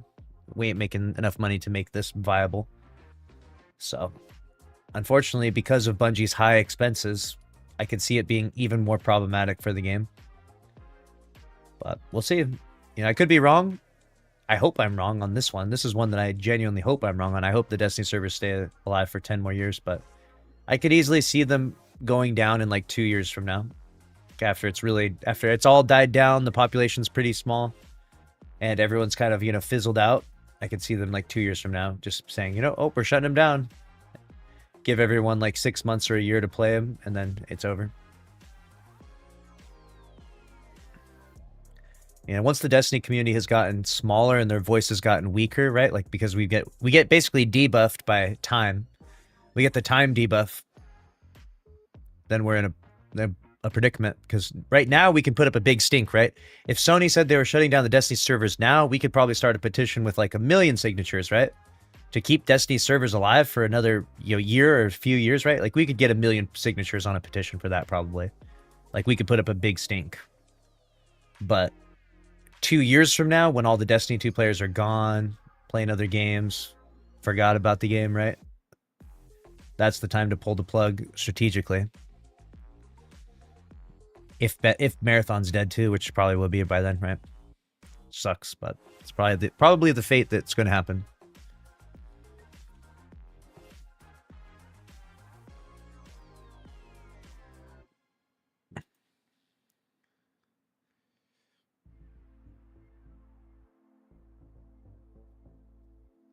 If that happened, I think some hardcore fans would dox the show. Say, I mean, there's not much to dox, you know, like the people, you know, like, I don't know, in Japan, you know, like, I don't know.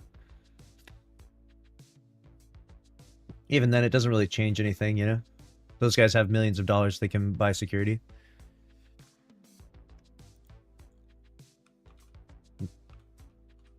Like I said, it'll be a big problem when it happens, but if they wait strategically, if they wait until the Destiny community is weakened by, like, you know, time has gone on, then they'll be able to get away with it.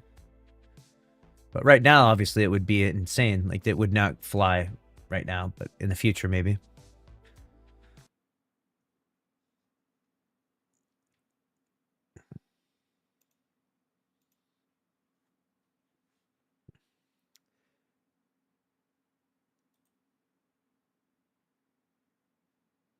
Destiny 2 news. There ain't too many news stories left, if I'm being honest. Houndish has new game update and super glitch. Oh, server downtime, loot fixes, banner returns, D2 updates. That's right. Let's see what we're cooking up over here.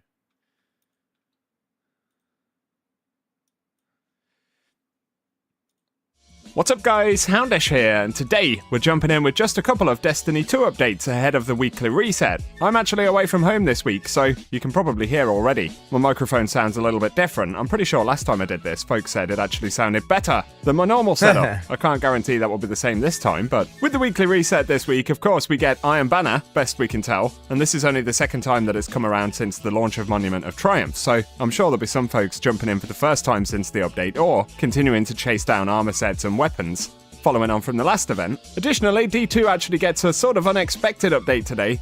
Given that we weren't particularly anticipating any patches, there'll also be some downtime for the servers. And then, an update which is really a technical thing to fix a bunch of things in the storefront. Although Bungie have acknowledged that they are still investigating a couple of issues with the game, so we'll mention what they've said there, some of the featured rewards this week, as well as some new bugs and glitches which are kind of interesting. One of them allowing you to actually duplicate your super, which is kind of broken. And we have a few other things to mention, so if you guys enjoy the video or find it useful, a rating below would very much help us out. Let us know in the comments section if you're jumping into D2 this week, whether it's for Iron Banner or any other stuff. But now, let's get into it. And so initially, as we mentioned a couple of days ago, Bungie have said, on Tuesday, there'll be a short amount of downtime and background maintenance for Destiny 2, with a small download alongside it, but this isn't a large patch, and there is a minor display fix for expansion pricing in the game. Ultimately because they didn't want players to be misled about any pricing related to purchasing expansions and stuff like that, so that's kind of the core of the update. And I know there are a bunch of things that folks would like to see fixed, yet on the most part it seems likely that most of them won't be fixed. In terms of the downtime today though, Bungie have said at 8:30 AM Pacific, which is an hour and a half before the weekly reset, D2 and all APIs will be brought offline for expected maintenance, so the game itself, as well as things like Bungie.net, DIM or other things like that won't actually work, but at 10 AM Pacific the update will become available, and hopefully we'll have a smooth launch for reset. And that's all you really need to know about the update today. In terms of my coverage, I won't actually be available at weekly reset today, so when that drops, the normal Tuesday reset video won't be a thing for this week, although we will be back to it next week. And as I mentioned the other day, given that some folks are still hopeful for additional changes and fixes, one of the big ones for a lot of people are PC performance issues, where the team have said that they are... This definitely needs to get fixed, my god. I don't know if we have it in us yet. I don't know if the QA team is all gone, but this would be a nice one. Are still investigating this. They don't make any promises about a fix or a timeline, but it's still something they're looking into, so with a bit of luck, we will ultimately get a patch to combat some of the issues affecting Steam in particular. So that's about it on the update front. And as we mentioned yesterday, this week will mark the second time that Iron Banner comes around after the launch of Monument of Triumph, so as far as we know it's going to be a very similar event to last time. Folks ask, will the event track reset every time that Iron Banner comes around? And I'm kind of guessing it will. That's normally how these events have worked. unless Bungie have switched it up given that this is essentially going to be the same event on repeat. Not entirely sure yet, but one of the good things for Iron Banner is the very large loot pool of relevant stuff. So in terms of weapons, as we can see, Lethal Abundance, the Forward Path, Pressurized Precision, Tusk of the Boar, Crimmel's Dagger, Time-Worn Spire, and Reese Walker are all updated into Monument of Triumph relevance, I suppose. The same for Allied Demand, Peace Bond, Tenacious Mastery, Bite of the Fox, and then they've got Mornimax CCX, Point of the Stag, Wizen Rebuke, Frontier's Cry, Claws of the Wolf, Jorum's Claw, Felwinter's Lie, Gunner's Axe, Occluded Finality, as well as Hero's Burden, Archon's Thunder, and Roar of the Bear. And all of these are updated and tiered now, so that's nice to see. I think some of them don't have updated perk pools necessarily because they're technically part of the legacy focusing pool, but the good thing about it is that they will all be tiered drops from the get. An only thing worth mentioning there is to be sure to check all of the different focusing engrams and legacy gear sections on Saladin, and you'll be able to find where all of these will actually drop. On top of legacy armor focusing, which will not be tiered or sets that actually have set bonuses of course, there are the currently featured armor sets like Iron Battalion, as well as the Iron Panoply set, and last time the event was around, drops of that were actually bugged if you hadn't previously earned them, so if you didn't earn that set in Edge of Fate or in the last Iron Banner, they should be dropping as intended this time around. And so let us know if you'll be jumping into the event, and of course good luck on the hunt if there is anything that you're chasing down. I might just be able to squeeze in a few Iron Banner games on the weekend when I get back home. So let us know if you'll be chasing anything in the comment section. A few interesting community notes here, I guess, given that I can't check a lot of these things out in-game for myself at the moment, but apparently the old Legends tab is actually still in the game, and if you're in Kingsfall, Crota's End, Ghost of the Deep, Prophecy, or Vault of Glass, when you open the menu tab, or the map tab specifically, you still get the Legends section that shows the old kind of featured raids and stuff. Not necessarily useful, but interesting, given that you can't access that menu through other means at this point. Up next, an interesting mention. This was shared by Mountain 2, but it is possible to duplicate the Titan's bubble inside a Monument of Triumph right here. So, of course, it isn't the first time the bubbles caused trouble. That wasn't supposed to rhyme. Since the update, initially there was the boss yeet stuff with the heavy crossbows, and now you can straight up duplicate Ward of Dawn. Duplicate the bubble glitch? Oh, hell yeah. And that's shared in the clip right here. Apologies for the quality on this clip, my internet is pretty dicey, but basically if you have a bubble down, if you pick it up and activate your class ability at the same time to put down a barricade, it can actually duplicate the bubble. Then of course you can move one of the bubbles to a different location, which is pretty bonkers. It obviously opens up some interesting zone control capabilities as a general rule, and otherwise could potentially Double bubble.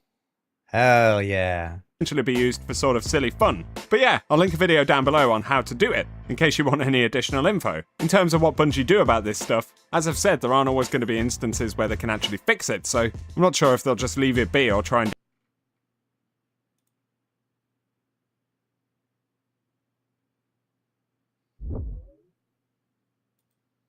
do something about it. It does, however, join the long list of cheese for Monument of Triumph. Another one right here, as I'm Your Blueberry posted to Reddit, if you run the 4-piece Gambit set, and then spam stasis crystals as a Titan, with Ergo Sum, you can generate some excessive amounts of special ammo, which some folks may want to try as well. So I'll link both the threads about those down below, if you find them interesting. Damn. One here that I found interesting, as Lanthea shared, Bungie have been using this traffic cone since all the way back in Halo 3. What you're going to do with this info, I really don't know, but it is actually the same model, which is pretty wild. Can't even get a damn update to my cones in 20 years. God damn it. This is why Destiny 2 had to die. Because we couldn't even update the cones. You can tell, because some of the markings on it are the same. Although it has gotten dirtier over time, which kind of figures, since we've seen the same cone in Halo 3, Reach, Destiny 1, and Destiny 2, which is pretty mind-blowing. Bungie will continue to reuse content for all of eternity. And otherwise, as you may have The recycled content. Dude, they recycled our cones. For 20 years, dude. They recycled our cones. Unbelievable. New cone update happening. Push that hotfix, Bungie. We need it. seen on social media, or indeed yourself if you were there, but folks have just been getting back from GuardianCon, where they did actually do a retrospective panel for Destiny, where voice actors for a See that in the middle? You see that guy right there? That's me. That's me. Right? There. That's me. I'm holding up a big 3, dude. It's time for Destiny 3. Lock in. Cora, Lodi, and the Crow were all in attendance, which is pretty cool. Seen a lot of folks say it was quite emotional, which kind of makes sense, obviously, and you can find some of the stories and reporting on what happened at the event on the GCX social media and stuff, so well worth taking a look. But for today... And we also uploaded some vlogs about it if you want to watch it. Check it out. We covered it all. We streamed it, recorded. From our perspective, of course, not everyone's, but we got to show the whole event. It was awesome. That is what we got to speak about. Bit of a mishmash of stuff since I'm away from home, but worth giving a heads up regarding the update. As we said, don't expect a lot from the patch notes because it seems that this is a very minor fix. And with a bit of luck, we might get other fixes for some of the more egregious stuff or the annoying stuff like the PC issues at some point in the future, so I'll keep you posted if we hear anything. And my only other mention for this week, if you want to get involved in community-related stuff, the D2 Community Hub are running their own Solstice of Legends event. So it is that time of the year. Looking back, it is about now that Solstice typically drops in the game and then runs kind of into August, so they certainly got the timing right. If you want to learn how to get involved with that, I will link the D2 Community Hub down below. Seeing that this is coming up as well also triggered me to see if I have any Solstice trailer action hidden in my hard drive, and I do. I love me some cheesy Solstice trailers. So that's all we got for today. Guys, if you enjoyed the video, a rating. There it is. That's Houndish giving us a breakdown of the news. W Houndish, dude, keeping the news alive. You love to see it.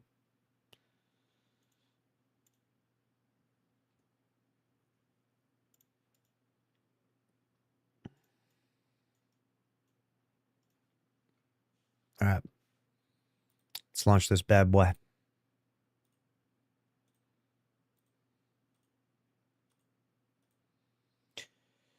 What's good? What's good? You got that GCX depression, dude. When you come back from GCX and you just got to hang out with everyone, it was so cool. You're like, man, I wish GCX was for an entire week. That would be awesome. That would be incredible. Look at this, 25,771 hours. We got to make it to 26,000 hours at least, chat. 26,000 hours, or can you even call yourself a guardian? Think about that.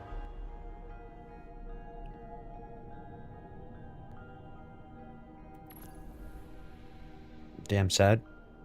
Big sad, dude.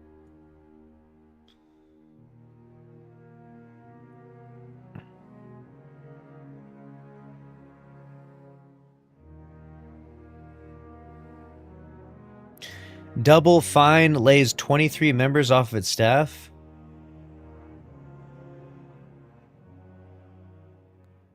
What the heck? Who is Double Fine? Do they make video games? They just laid off 23 people, so I'm curious what the heck's going on with that. I didn't even hear about these guys.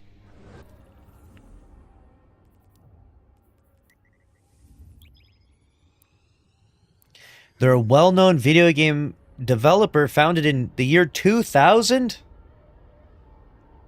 by Tim Schafer. He previously worked at LucasArts on classic adventure games. Their biggest games include Double Fine's Productions Psychonauts and Psychonauts 2, Brutal Legends, Broken Age, Costume Quest, Massive Chalice.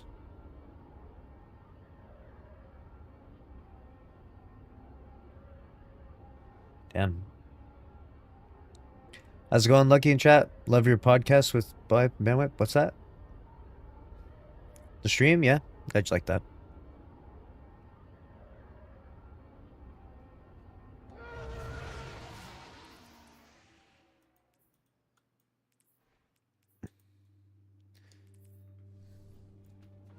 Glad you liked it. We had a good time.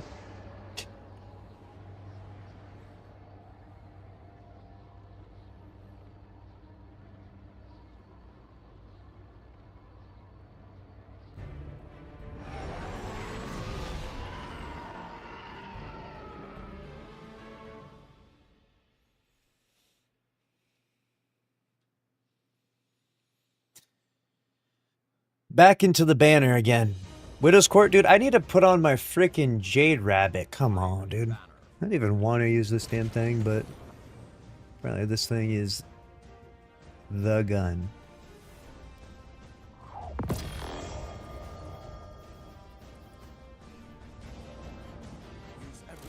Getting an air code trying to load into any destination or tower? Damn. The hell? I'll send a text to John Bungie and get him on the job. I'm not sure why that's happening.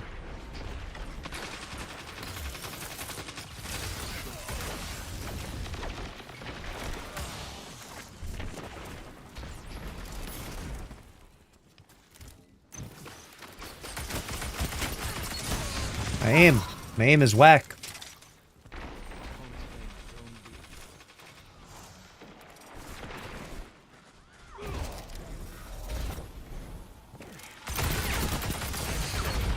Oh, almost had that. Missed. Yeah, still have the red lab junkie shirt. That's awesome, dude. Happy to hear that. We were just hanging out at GCX. You can go watch the vlog we did if you want.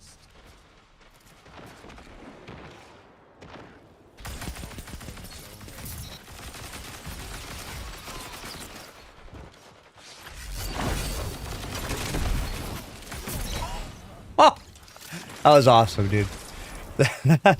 I take back all the shit I talked about this wall. That was incredible. I take it all back, dude. This wall is OP, dude. Wall grenade? Best grenade. Hurling my wall at people is incredible.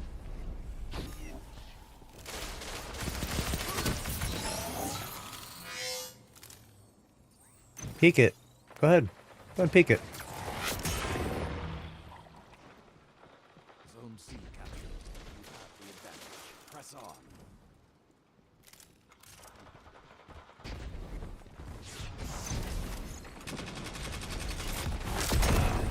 Everyone gets killed before I shoot them. I crack. Opponent claims Zone C.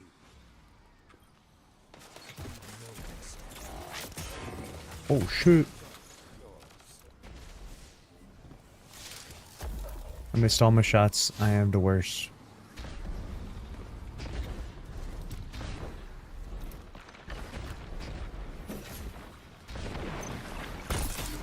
What?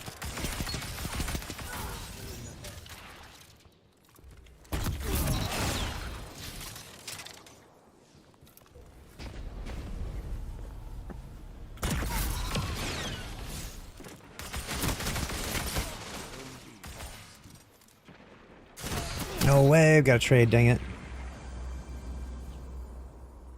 Everyone leaves Destiny? One day, dude. Except for me, I stay. We stay on Destiny. I'm joking. We gotta leave and play something else.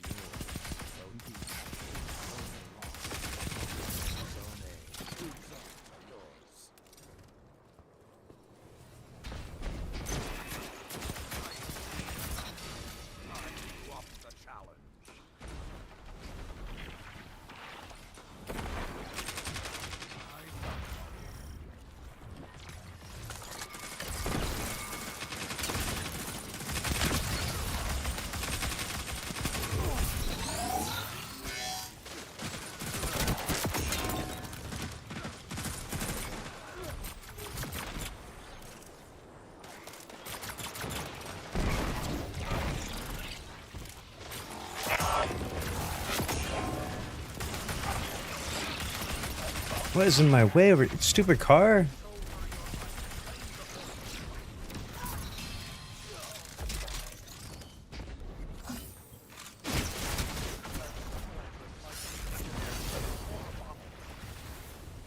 Yo, we talking about Tora Bottle in here?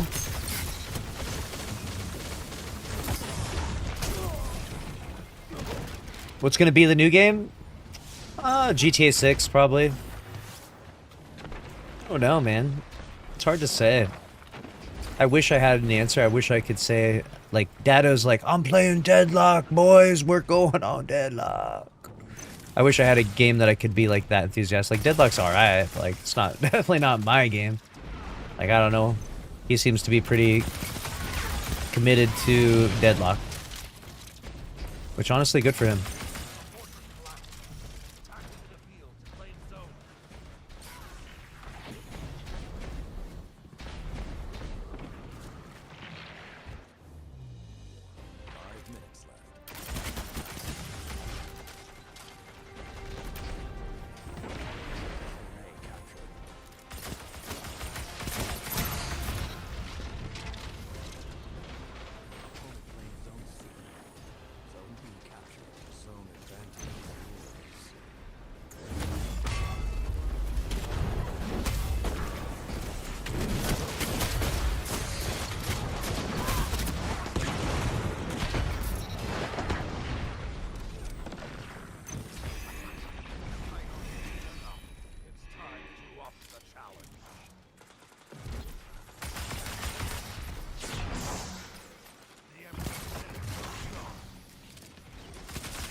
Oh shit, that sucked me in.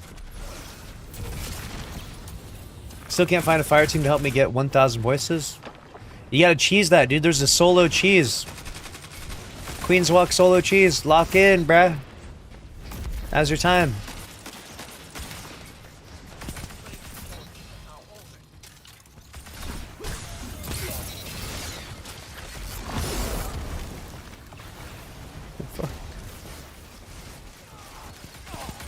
No.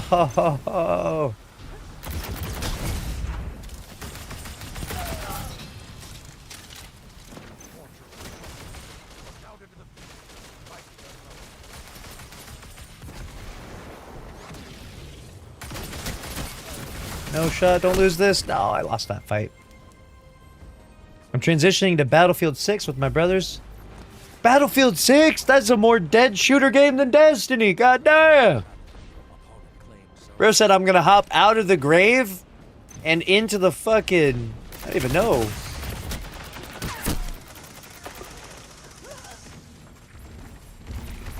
God damn. Battlefield 6? Bro truly wants to suffer. He wants to suffer the death of another shooter game. That one is on life support for sure. But honestly, if you're having fun, I'm only joking. If you're having fun, play the games you like, dude. Do your thing. Don't let me deter you from your enthusiasm for Battlefield.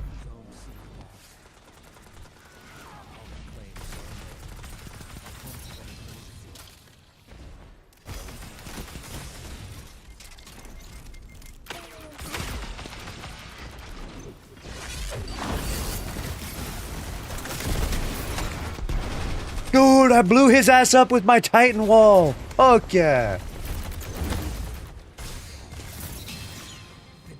Hell yeah. That's what I'm talking about. Oh, I missed everything. Better than Marathon? That ain't saying much though, right? Let's be real. I'd rather play Hello Kitty Adventure Island than Marathon right now. Honestly, I'll be #1 ranked Hello Kitty Adventure Island player.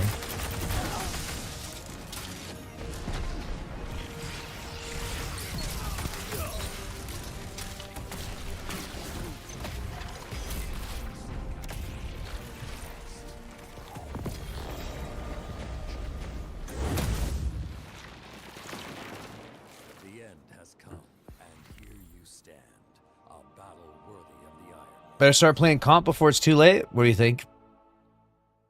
Jump in some comp, chat?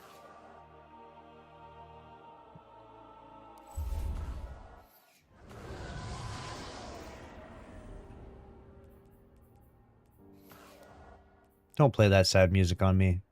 Don't pull my... Don't do that. Dude, when I hear this song, this is like tears, dude. This song.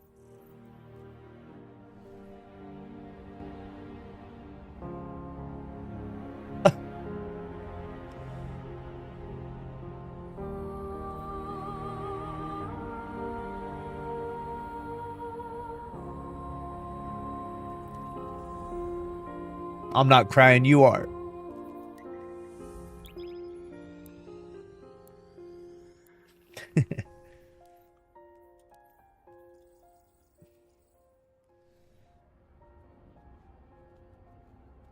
Me too, yeah, that one hurts.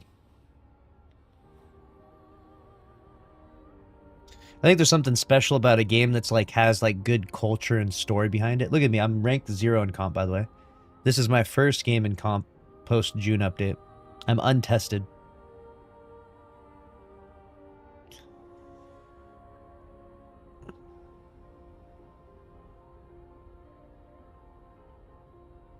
Is Spheres still downloadable somewhere? I don't know. What do you mean? Spheres? What the hell is that? Never downloaded that in the first place.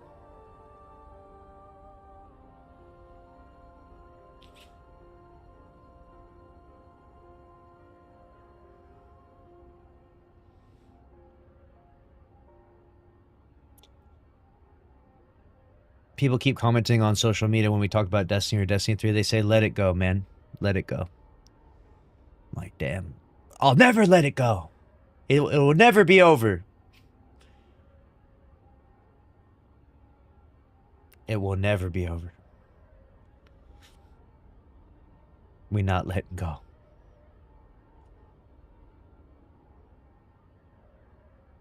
Dude, I'm at 2 out of 6 right now.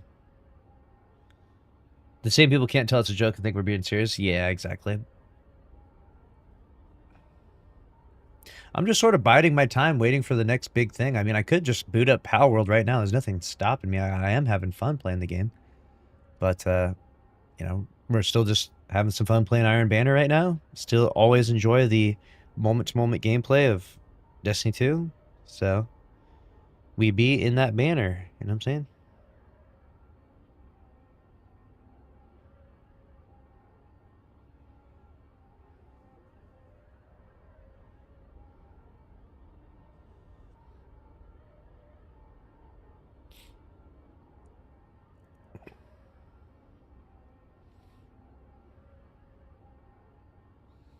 I can't even find a match. I'm at 2 out of 6, guys. It's not possible. You know, comp is dead. Comp is dead. We stay in Iron Banner. RIP to comp. F's in the chat for comp. Pour one out for the homie. You hate to see it. Yeah, absolutely hate to see it.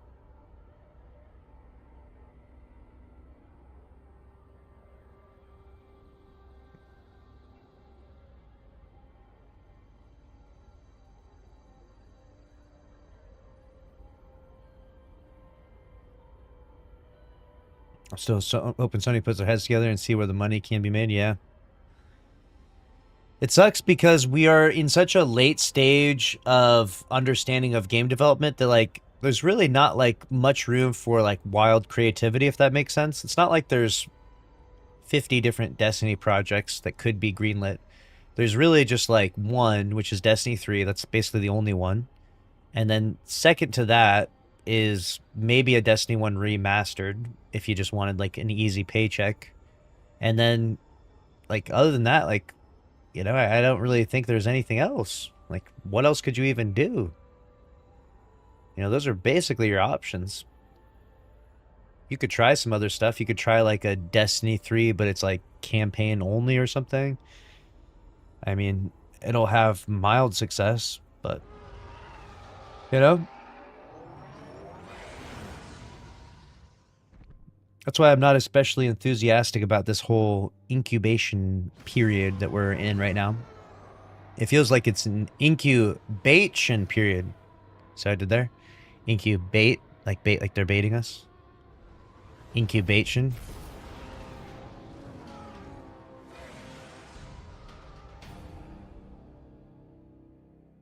I think it's bait. I don't think they're incubating anything. Right? The only thing they're incubating is more exotic cars with their fat paychecks. That's all it is. What's the reason for no D3? The entire reason for no Destiny 3 is that it's a $500 million project. That's the entire reason. It's too expensive. They genuinely believe if they launched it and started developing it, that 5 years from now, they wouldn't make the money back. So that's it.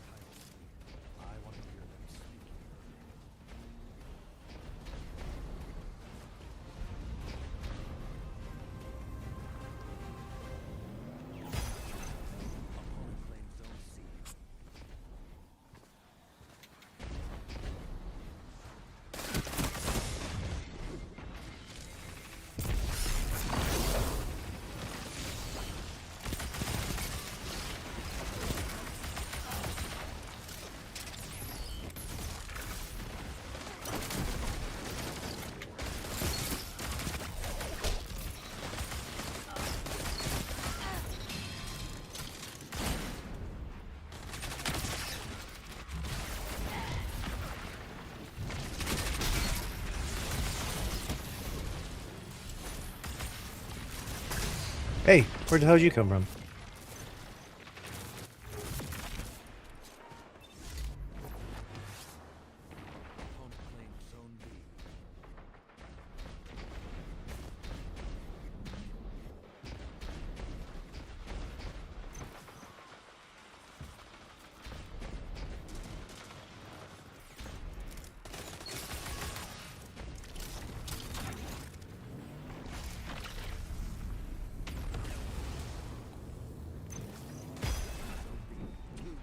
Unfortunately for the Destiny project, it's live service or nothing, you know?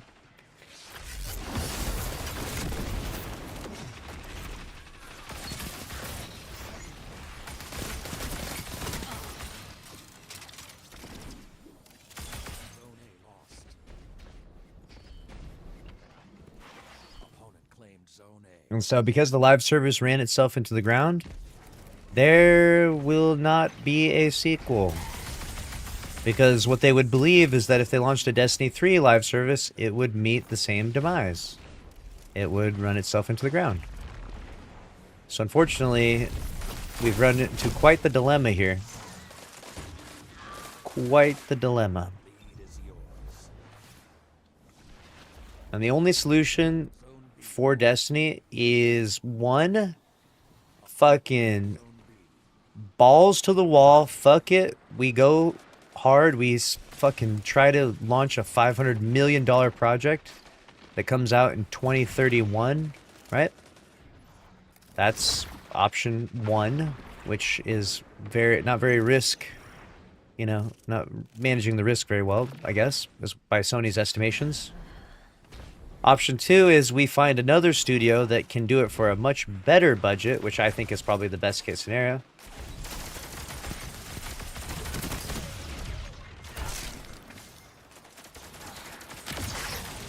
I think that another studio jumping in with some fresh eyes and could do some really good stuff over here.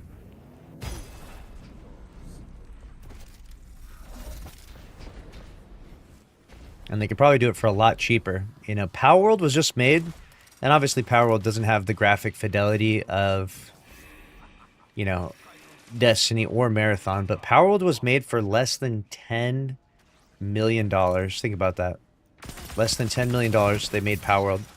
And the game has sold more than 30 million copies. That's an incredible ROI. That's an ROI that makes Sony fucking actually cry. Like, when Hiroki Totoki heard that news, he was in shambles, dude. He slammed his office door and didn't talk to anyone that day. Because that's an ROI that's just unfathomable. To spend less than $10 million and make back, like, fuck it. It's like, I don't even know. Like, the game is $20. What is $20 times 30 million copies? What is $20 times 30 million copies of a game sold? How much net profit is that?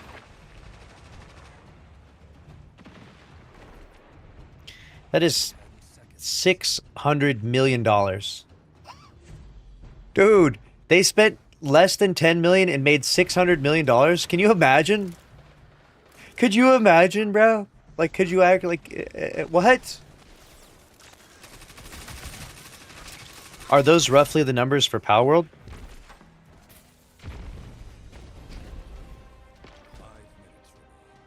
Those numbers are in the ballpark. Yeah, it's closer to 700 million now. So they probably made $700 million at this stage in profits. Guys, in profits. Think about that. $700 million in profits? That's unfathomable. That's like... that just doesn't even happen.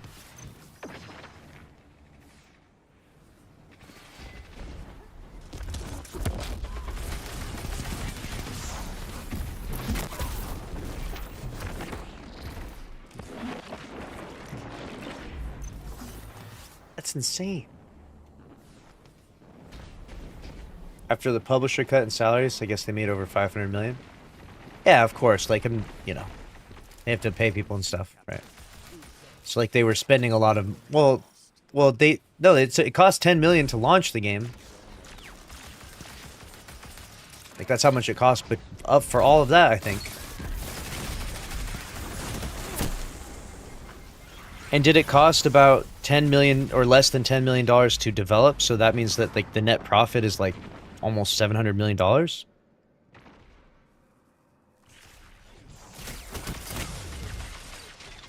Why don't the sacked devs create a new studio together? They could. They absolutely could. They also have to get funding, though.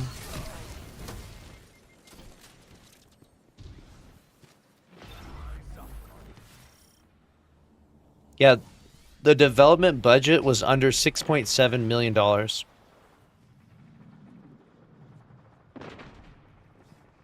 And then ongoing salaries and continued development. It's crazy, dude. Yeah, the sacked devs could do that. Problem is they'd have to get the funding. And the problem for the Destiny 2 devs right now is that you are the Destiny 2 devs that killed Destiny 2. As much as that might not seem fair, or maybe it seems fair to you, it kind of depends on your perspective a little bit. But you're the people that killed the successful game. And it's not the best look, right? Like, if you came up to me and I'm the owner of a pizza parlor, and you're like, hey, I want to work at your pizza parlor, right? I'd be like, all right, well, what was your last employment? And you were like, yeah, I burnt down the last 2 pizza parlors I was at. Like, I accidentally fucking burned them. Like, the whole thing, the whole building completely collapsed. Lit it on fire. I would look at you and think, you know, maybe you should find work elsewhere. You know, maybe I don't hire you to work at my business. So that's the problem.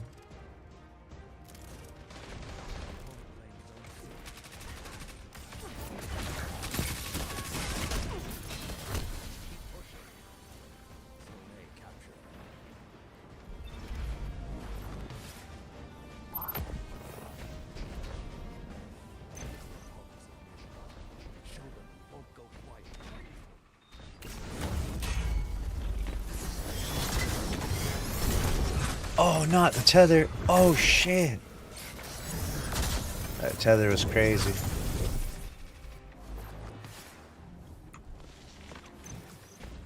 Spectral's still up somewhere. I'm trying to run into that guy.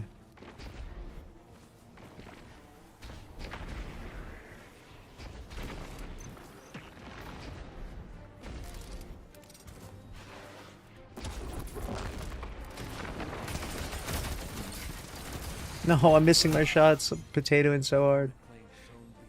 Why is that guy power level 0? What?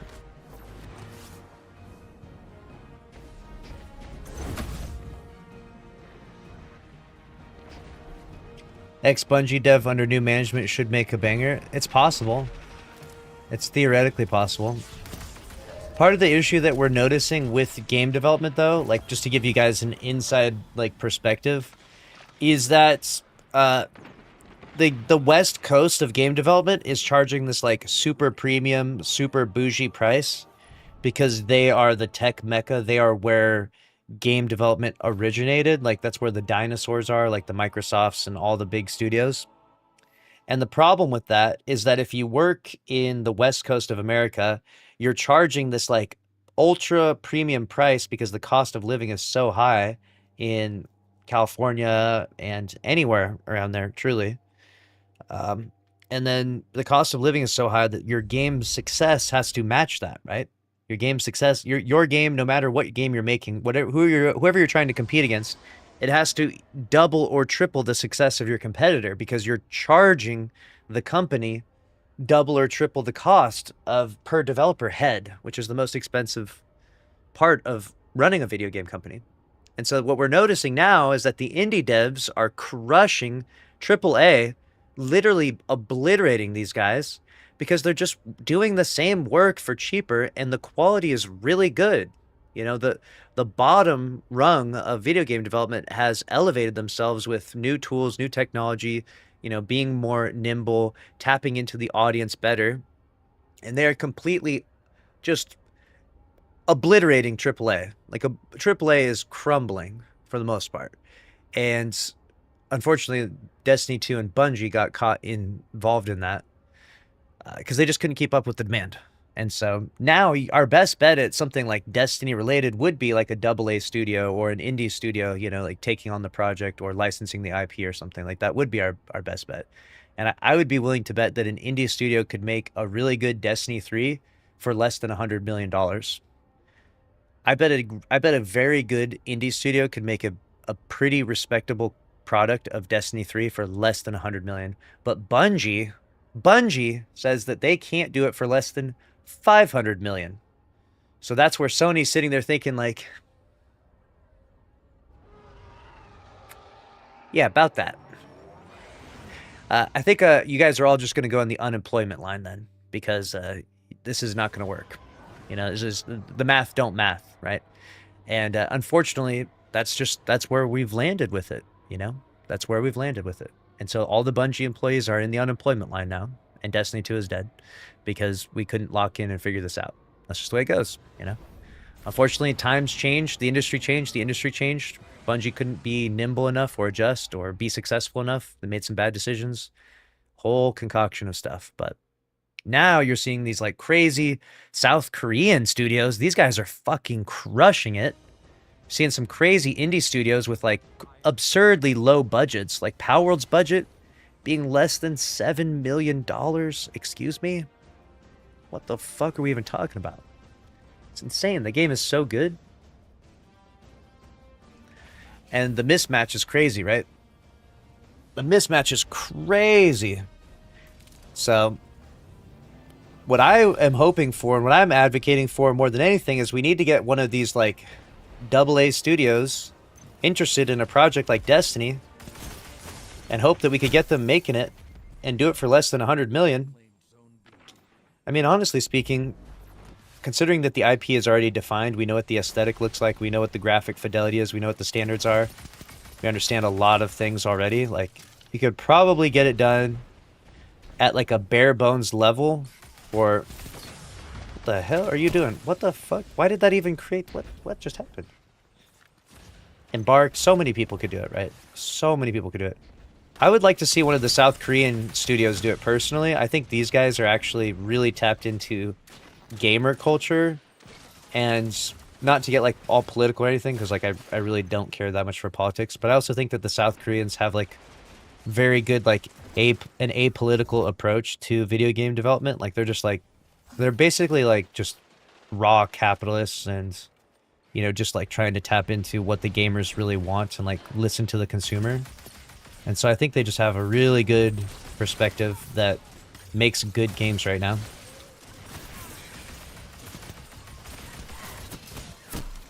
And so because of that, I think that they would do a really good job with the Destiny project. Because here's what a oh my god, everyone on my team is Solar, by the way. Fuck yeah, Solar Gang. These guys understood the assignment. I think that what the South Korean studios would do is they would research what Destiny players really, really want. You know, and like they would literally just write it down, and then they would just execute that. And they would just be like, this is what Destiny 3 has to be, so this is what Destiny 3 will be. Like, that's the way the South Korean fucking game developers work. Like, they're painfully, like, perfect when it comes to listening to their audiences. Like, it's to the level that you, like, end up hating the Western developers because they just don't listen, and they're just, like, so greedy, and their capitalistic practices are fucking downright obnoxious. It's like, I genuinely think a South Korean studio would crush a Destiny 3 and make fucking millions and millions of dollars. It would be awesome to see. And then all the Western people would sit around scratching their heads, be like, well, how'd they do that? I thought that had to be $500 million. How'd they make a Destiny 3 for fucking $80 million or something, right? And then it had like fucking 400 million profit or something absurd, right? Like, that's literally what would happen. It would literally be done for a fraction of the cost, and it would make 3 times the fucking profit, because they don't do any of the weird. They're very apolitical. They're very focused on just like making exactly what you want, to the point where you're like, the game launches and you're just like, yes, this is everything I wanted, you know? Like, that's awesome. Whereas Bungie would like launch the game and like every NPC in Destiny 3 would be fucking Nimbus, like level of stupidity, right? Like, that's the problem.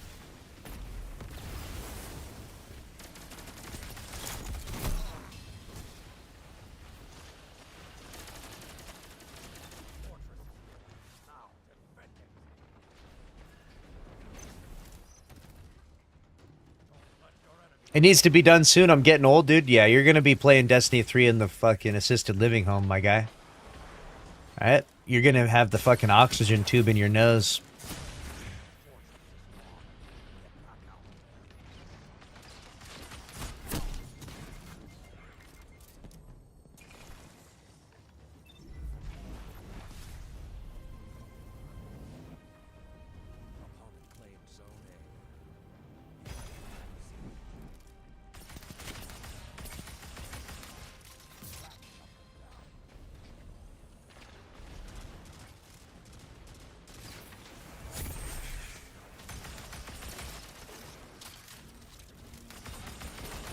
Oh, I'm getting fried. Oh, God. Come on. Oh, this is a freaking smoke grenade. Oh, he just got cooked. Come on. Oh, my God. Freaking heavy ammo.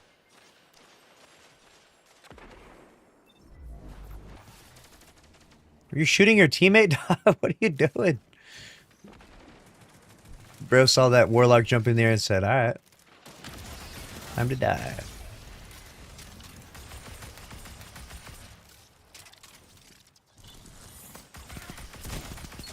What? That Aurus neutralizer just fucking deleted me.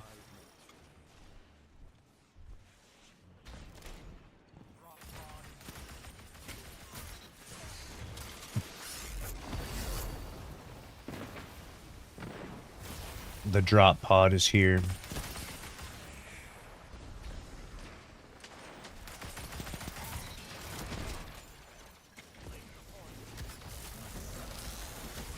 Oh shit.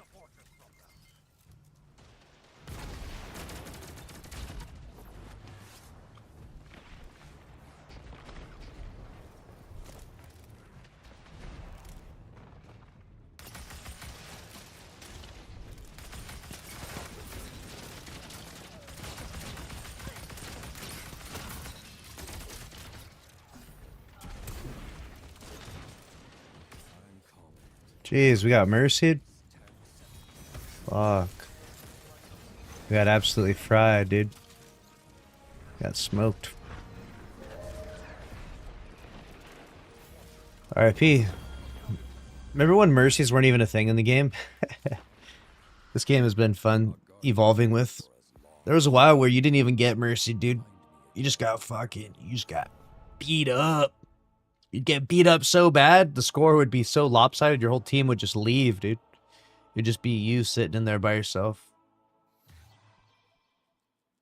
That was a good time.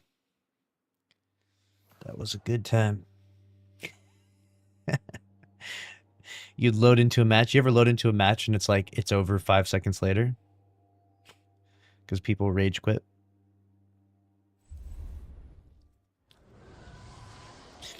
Yeah, the analysis of Power World, by the way, is that it is with a extremely high degree of certainty, is what it says. It's almost certainly one of the most profitable games ever relative to its development budget. Isn't that insane? Power World is one of the most, like, it's probably in the top 3 most profitable games ever relative to its budget. It's great. Like, the ratio of budget to profitability is absurd. Game's incredible. It's amazing. It's crazy. All right, let's see what we're doing next here. What do we got next up in the news world? The second bubble glitch. Double bubble.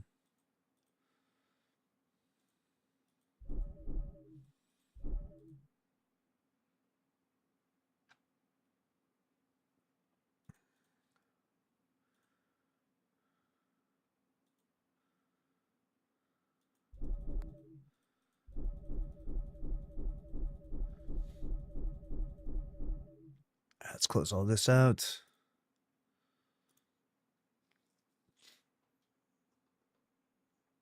Where's that music go?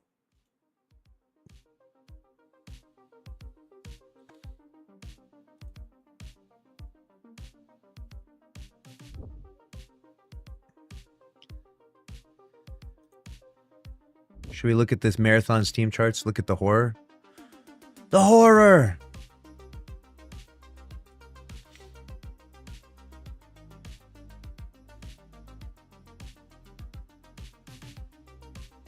More Steam charts.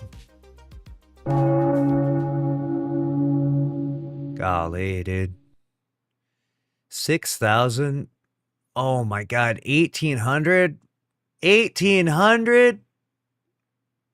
Good Lord in heaven above. Lord have mercy on Marathon. Good God. Just pull the fucking plug already. Just put it out of its mercy.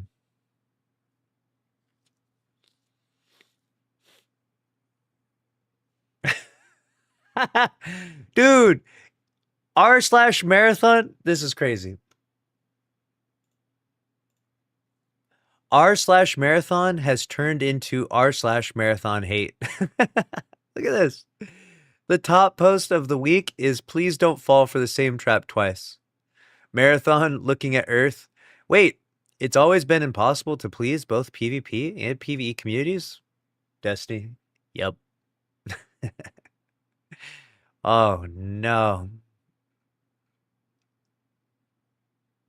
Oh geez, we got an entire cryo archive. Oh my god.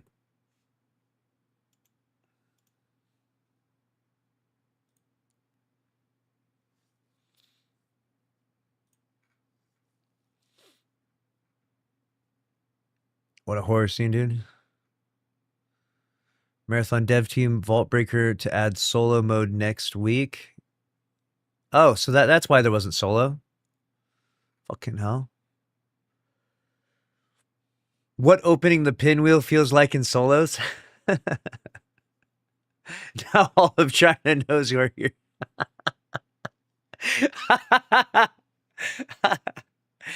These guys are fucking funny, actually. I like that the Marathon people, they at least have a good sense of humor. It's the Destiny people that came over here. They're fucking funny. What is this guy doing? Thief, get off your phone. Simplified crowd map by Seraph Max. Good. Yes, this is what I needed. Where was this when I was in there?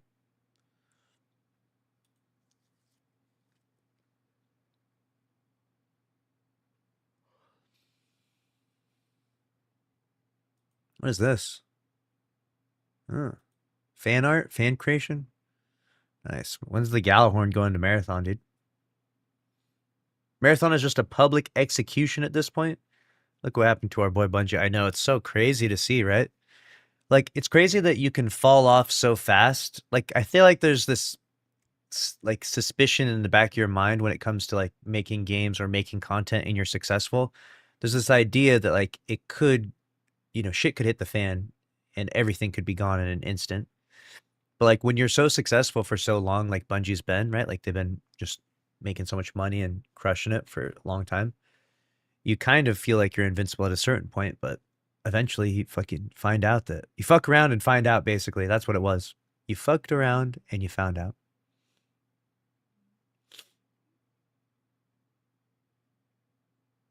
Yummy data blobs.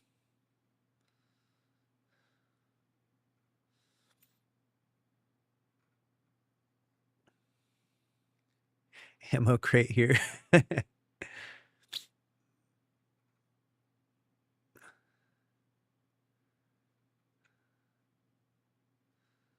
All right. Finally got a screenshot of the pinwheel launcher. Thanks to Vault Breakers. Oh.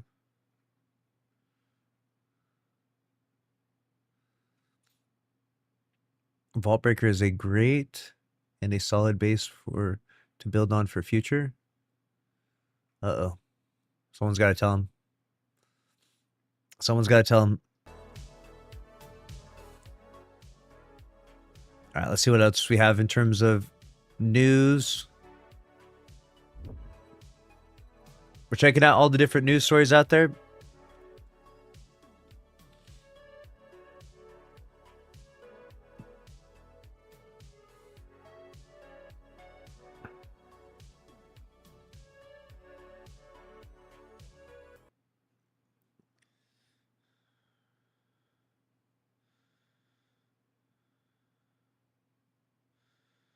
All right, Double Fine Productions has laid off 23 employees. Microsoft acquired them as part of Xbox Game Studios. These are the guys who made Psychonauts. RIP. More layoffs for the games industry, dude. I feel like the games industry is such a depressing place right now. It's just like layoff, bad game, shit game, culture war, people fighting against freaking, I don't even know, grifters versus the woke and whatever bullshit everyone's chirping about endlessly. It's like, it's such a nightmare, man. Whatever happened to just the good games coming out? I swear there was a golden age there like 10 years ago, and it was just Every year there was like so many new, exciting, fun games to play. That's all anyone cared about. Now it's just such a fucking war. It's a literal war zone gaming right now. The global memory shortage could become a much bigger problem in 2027. God damn it. Oh, why? I'll never get a new PC. Your PlayStation 6 is going to cost $1,500. We are so cooked. What's good, Bonafide Hero? 2010 was the year, dude. 2010 was the year. Exactly. Good to see you, Bonafide. Hope you're doing well. I'm getting really sick of remakes and remasters. The remakes and the remasters tap into that nostalgia, and it works. So as long as it keeps working, they're going to keep doing it. And to be fair, I would take a Destiny 1 remastered. Right? We just did Halo Campaign Evolved. Apparently that tanked. Did anyone play that, by the way? All I've heard online is everyone was hating on it. I'm like, damn, did it really fucking flop that bad? Fuck. Brutal. Absolutely brutal.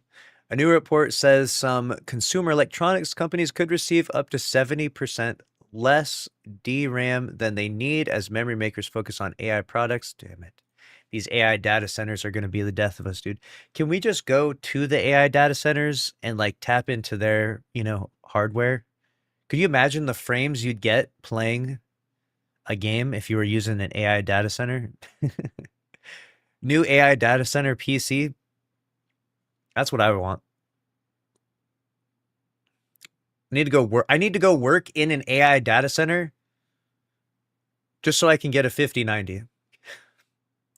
I didn't play it, but I watched a bit. They made Cortana look wonky. Did they really? Do you recommend buying Renegades or Edge of Fate just for fun right now? Yes. Buy it. It's super cheap. You'll have a great time. The next few months will be decent population. 6 months from now, I would not recommend buying Edge of Fate or Renegades probably because it'll just be like there won't be like anyone online to play. Like it'll probably like I'll still buy. I mean, maybe still buy it, but it's like it'll be rough. Destiny is going to have a really weird time because it's such a multiplayer heavy game. It's going to have a weird time playing it when the population's that low. You need a lot of people online to get those raids going, to get those, dungeons going, right? Otherwise, you have to learn how to clear a dungeon while soloing it, which is not impossible, but definitely difficult, more difficult than with a team. Do we really need to play Halo 1 a third time? Yeah, I guess so. He has a point. Manufacturers are allocating more production. Yep. If this happens, consumers would see high prices for RAM, solid state drives, and new hardware. Damn. We got Mike Flanagan is writing Amazon's live action Warhammer 40,000 series. Really? Games Workshop confirmed Flanagan has finished the first story outlines and is moving on to the script. Henry Cavill remains attached as executive producer, and the project continues to move forward. Really? What the heck? I've heard so much about Warhammer 40K. Is that what you call it? Warhammer 40K? Or is it Warhammer 40,000? What's the lingo these days? Everyone's talking about this thing. Everyone's playing this. I gotta jump in at some point. We got Good Old Games has officially confirmed that Good Old Games Galaxy is coming to Linux. The company has hired a dedicated Linux developer and is actively working on the launcher. There's no release date or timeline yet. Linux users have relied on third-party launchers or compatibility tools to access their Good Old Games libraries. An official launcher should make things much easier with features. Okay. Nice.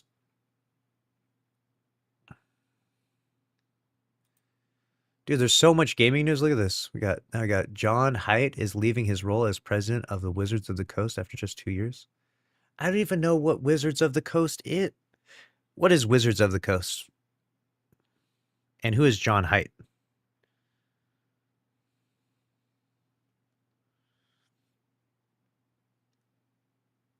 Is a game publisher owned by Hasbro. They're one of the biggest tabletop gaming companies in the world. And they own 2 of the most valuable tabletop IPs, Magic the Gathering and Dungeons and Dragons. Okay. That universe is insane. Real deep lore. I would definitely recommend it. Yeah.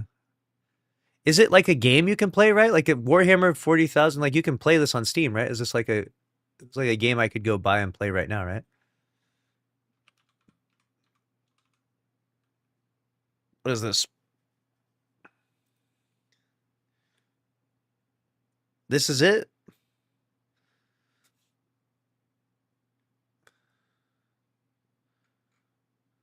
This isn't it. Is this it?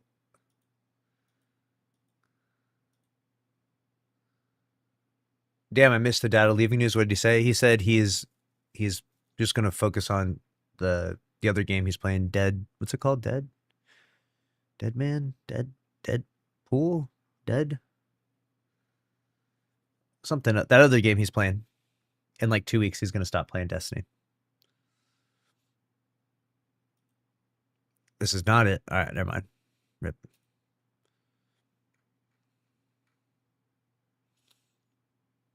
Damn, he's leaving after 2 years, huh? Deadlock. Yes, Deadlock. Wizard says Height's departure isn't related to the company's performance. Those tabletop games, huh? Tabletop games. Apple is being sued over an alleged crypto scam on the App Store that reportedly cost users more than $1.8 million. According to the lawsuit, a fake cryptocurrency trading app was listed on the App Store and posed as a legitimate platform. Victims allegedly deposited money into the app, losing a combined total of more than $1.8 million before it was removed. The lawsuit claims Apple's App Store review process gave the app an appearance of legitimacy and argues the company should have done more to prevent fraudulent apps from being approved. Damn. What app was it? Saying, go check that I didn't invest in this thing. Goddamn. Australian GTA Online players can no longer use the Diamond Casino's gambling features. Oh no. A recent Rockstar update has disabled access to all casino games and the daily lucky wheel for players in Australia. Blackjack, roulette, poker, slot machines, horse racing, and other gambling activities are no longer available. Players can still enter the Diamond Casino and buy or cash out chips, but they can no longer use them to gamble, making the casino effectively useless for many. Australia really be cracking down on the gambling, huh? They really do be cracking down on GTA quite a bit and the gambling. Not a big fan of it, you can see. Which I think it's crazy because one of those big gambling websites is owned by some Australian guys. The one, Kick, I think. Kick is owned, like Kick,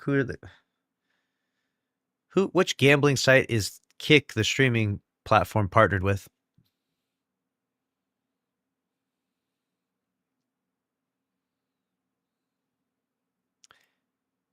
Is associated with Stake.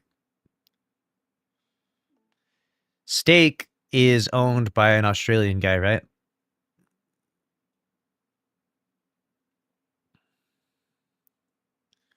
Yeah, Ed Craven is Australian, and he's from Melbourne, and he's the co-founders of Stake and Kick. So, in the country that is like the most anti-gambling, emerged one of the most powerful gamblers in the world. It's got to be. There's a story here somewhere, right? They're like, these guys absolutely hate gambling, and so because they hate gambling so much, they fucking spawned in the most prolific gambling website of all time. Jesus Christ. These guys are absolutely crushing it. Does Australia have like really strict gambling laws? Like, do they like prohibit gambling in a lot of places or stuff like that?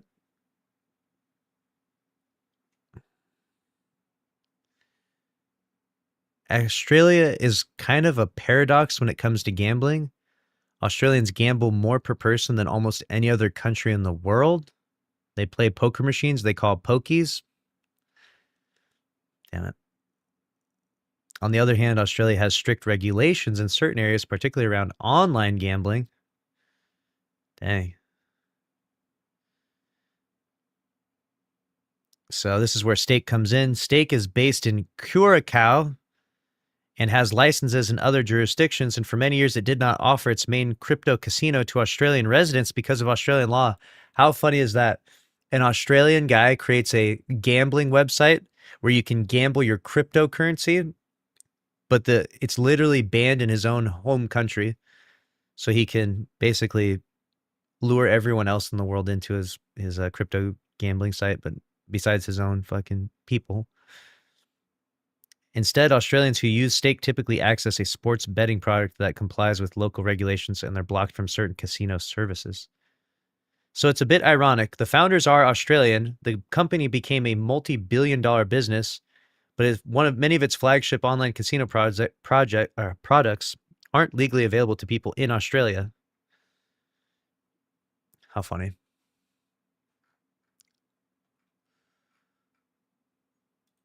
Halo Campaign Evolved is getting a ton of backlash after race and gender swapping a bridge officer whose face was originally a 3D scan of Bungie engineer Matt Segur, confirmed by Marty O'Donnell, into a black woman next to Keys.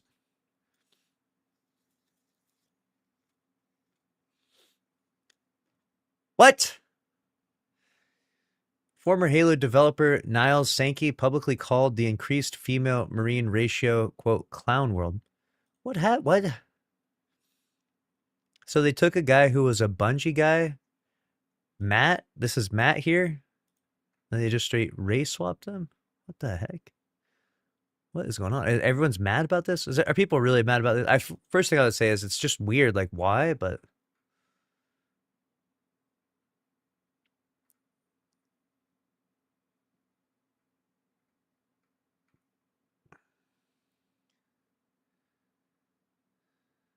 weird.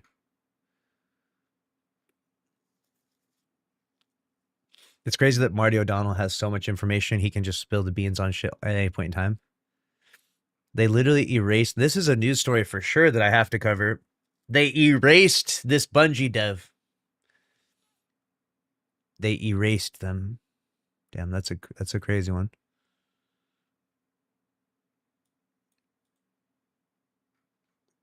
There is gambling everywhere. Yeah, there's gambling everywhere. But what I'm saying is that even if there's gambling everywhere, typical Spike, some places it's maybe more restricted than others.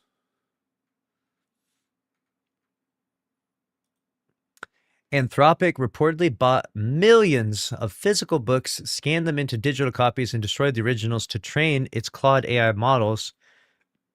Court documents say the company legally bought used books, cut off their bindings, and scanned every page with high-speed machines before recycling or discarding them.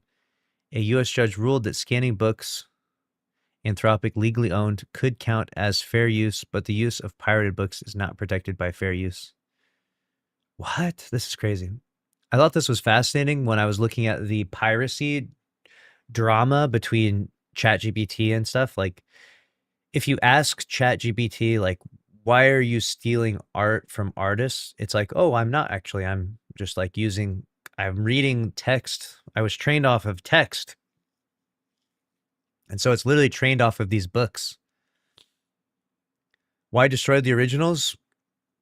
I don't know. Probably made for one hell of a bonfire or something. Who knows? They probably just didn't have the ability to keep them all, right? Probably didn't have the storage space. But yeah, it's kind of crazy. Crazy situation, huh? But yeah, this is how they're sort of bypassing. These AI guys were pretty smart, I guess, in some ways. I mean, they're multi-billionaires now, so you can't say they're stupid, I guess. But they strategically thought about it where, like, they didn't just, like, go onto the internet and, like, read the, copyrighted works and stuff and steal that information and then, like, pump it into their AI algorithm, it would seem, right? Instead, they scanned these words and these texts, which is why if you go ask ChatGPT right now, if you say, hey, ChatGPT, why are you stealing from artists? Like, you can go type in, like, generate a Minecraft image, or, and it's like, you ask it, well, didn't you steal this from Mojang? And it's like, nope, I actually read it off of a text. I read it off of a book. Like, one of these books here will say, this is what Minecraft imagery looks like. And so it didn't, like, scan, google.com, search images Minecraft. It didn't do that. It used text. So, like, they're creating an interesting, like, loophole of sorts where they can use their generative AI shenanigans to effectively steal, but steal in a way that's like doesn't get them fucking sued, I guess. We'll see. I mean, who knows what's going to happen in the future. Kind of hard to put a book back together when you unbind it for scanning. Probably, yeah. I mean, the purpose of it was to digitize it as well, so.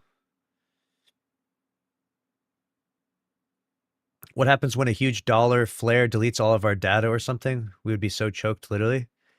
If that happens, then we are going full Neanderthal. You know what I'm saying? I will go into the nearest cave. I'm going to claim that as my cave. And if anyone comes near it, I'm going to bonk them on the head with a big club. You know, I'm going to only wear a loincloth. I'm going to grow out a thick unibrow. And that's just life. I mean, you know, like that's just how it goes. Don't come near my cave or else I'll have to club you. I don't know. I mean, when it comes to like digital stuff, there's enough data stored on various different data centers. I imagine that like even if one of them got completely obliterated, it would be fine, right? Like I don't think it's even possible to remove the internet or to remove all of the infrastructure of, you know what I'm saying? Like I don't think that's even a problem. Surely they got that all figured out, right?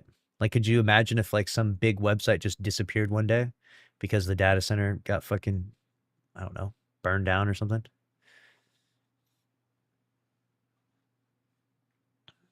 It says Bungie is trending right now. Why is Bungie trending? What the fuck?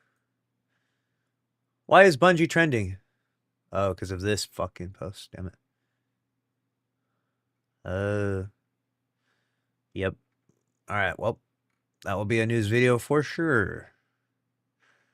For sure. Microsoft has apologized after the Xbox outage lasting around 20 hours that prevented many players from launching games. The Xbox CTO, Scott Van Vliet, said, quote, an unacceptable situation, and said, we must do better to support you. He added that Microsoft will share more details about what happened and the steps it's taking to prevent similar outages in the future. Microsoft confirmed the issue was caused by a failure in one of Xbox's licensing services. As a result, many players couldn't verify ownership of their digital games and were unable to play until the service was restored. Even more reason why licensing is ass and the digital future is ass. Physical games, if this was, you can't shut down my Nintendo 64. That's all I'm going to say. Right now, I could boot up this Nintendo 64, blow the cartridge, and slam that fucking Mario game or Mortal Kombat in there immediately and play it. You know, no updates needed, no licensing, none of that. But nowadays, when this shit goes down, when the network goes down, it all goes down with it, apparently. Which is definitely lame.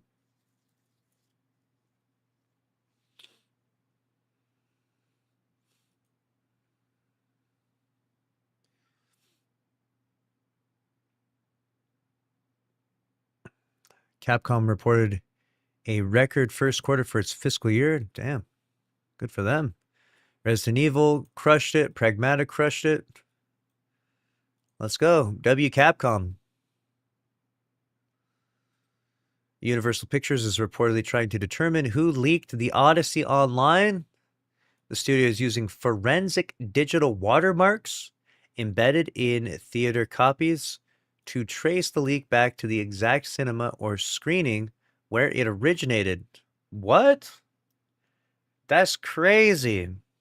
They leaked the Odyssey and people pirated it and then watched it? That's crazy. That's especially crazy. You know what? I'm not saying that I would have watched. I mean, I may or may not have watched the Odyssey last night, and I may or may not have went to a movie theater. But yeah, I mean, this is crazy. I didn't even know. I mean, this is wild. Wow, investigators are looking into the possibility of an internal breach. One theory is that a theater employee with access to the digital cinema package may have used specialized hardware to create a high-quality copy. Dang, it was pretty good quality, not gonna lie. Like, it wasn't like I was in the theater when I was watching it, but I was like, damn, this is probably like the best. I mean, not that this actually happened. I'm saying like in a fictional world. I was like, this is probably one of the best pirated movies I've ever seen. Usually it's kind of shite and like you're like regretting it and you're like, I should have just went to the theaters. But this was actually a pretty solid one. This was pretty, if you know, you know. If you've been out there, you'll know where to find it. But yeah, it's pretty good. Former Epic Games evangelist. Is that a word? Sejord de Jong, who has spent more than a decade helping others use Unreal Engine and worked with it for 27 years, is building his own game engine from scratch. He isn't trying to replace Unreal Engine or Unity. He just wants to experiment with new ideas and make game development simpler and more flexible.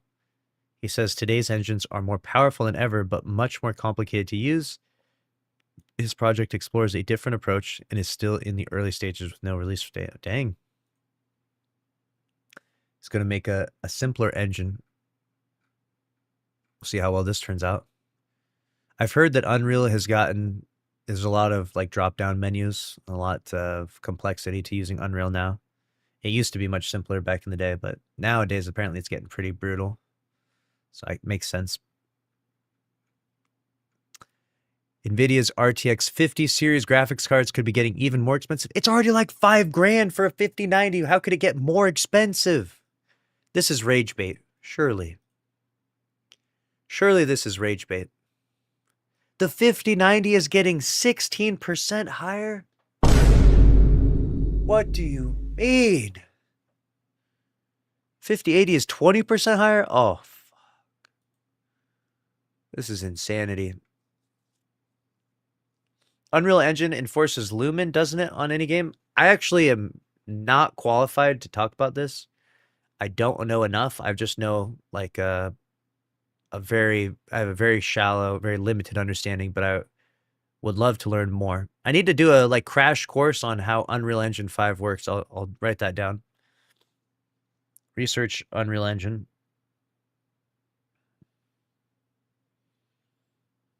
If there's even like information like that, you know what I'm saying? Like, do people even do breakdowns of this?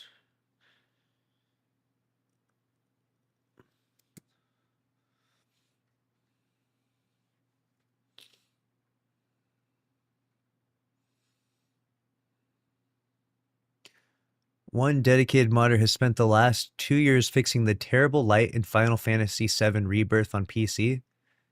David Matto started the project because he felt the game's lighting often looked flat and didn't do its beautiful environments justice. Can we get this guy to work on some Destiny 2 maps? Some of the Destiny 2 lighting maps? Is this what it was like? Ugh. This is what he made? Definitely better. What the heck? This is funny. Game Freak says Beast of Reincarnation is very different from the games the studio usually makes, and that was a deliberate decision. Best known for Pokemon's colorful art style, director Kota Furushima admitted that making a photorealistic action RPG felt very different from the studio's usual work at first. The team believed a realistic visual style was the best fit for the game's dark, post-apocalyptic setting. Nice. They need to work on the lighting in Shattered Throne. Yeah, it's brutal in there. It's aged like milk over there. All right, chat. That's going to be a wrap for me, though, tonight. Thank you for the follows. Thank you for the subs. I had a wonderful day. I got to go edit a bunch of videos now, but I appreciate you watching and hanging out. Hope you had a good time.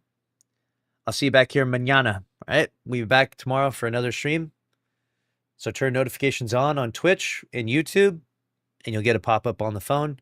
And like we did today, we're going to cover a bunch of news, play maybe some Iron Banner or some other stuff. We'll see. See you later, Tony Hayabusa. Later, Hanging Frank. Appreciate you guys tuning in. See you back here tomorrow. Peace. Good night, everyone. Later, Sweardo. Later, Sugar Crash.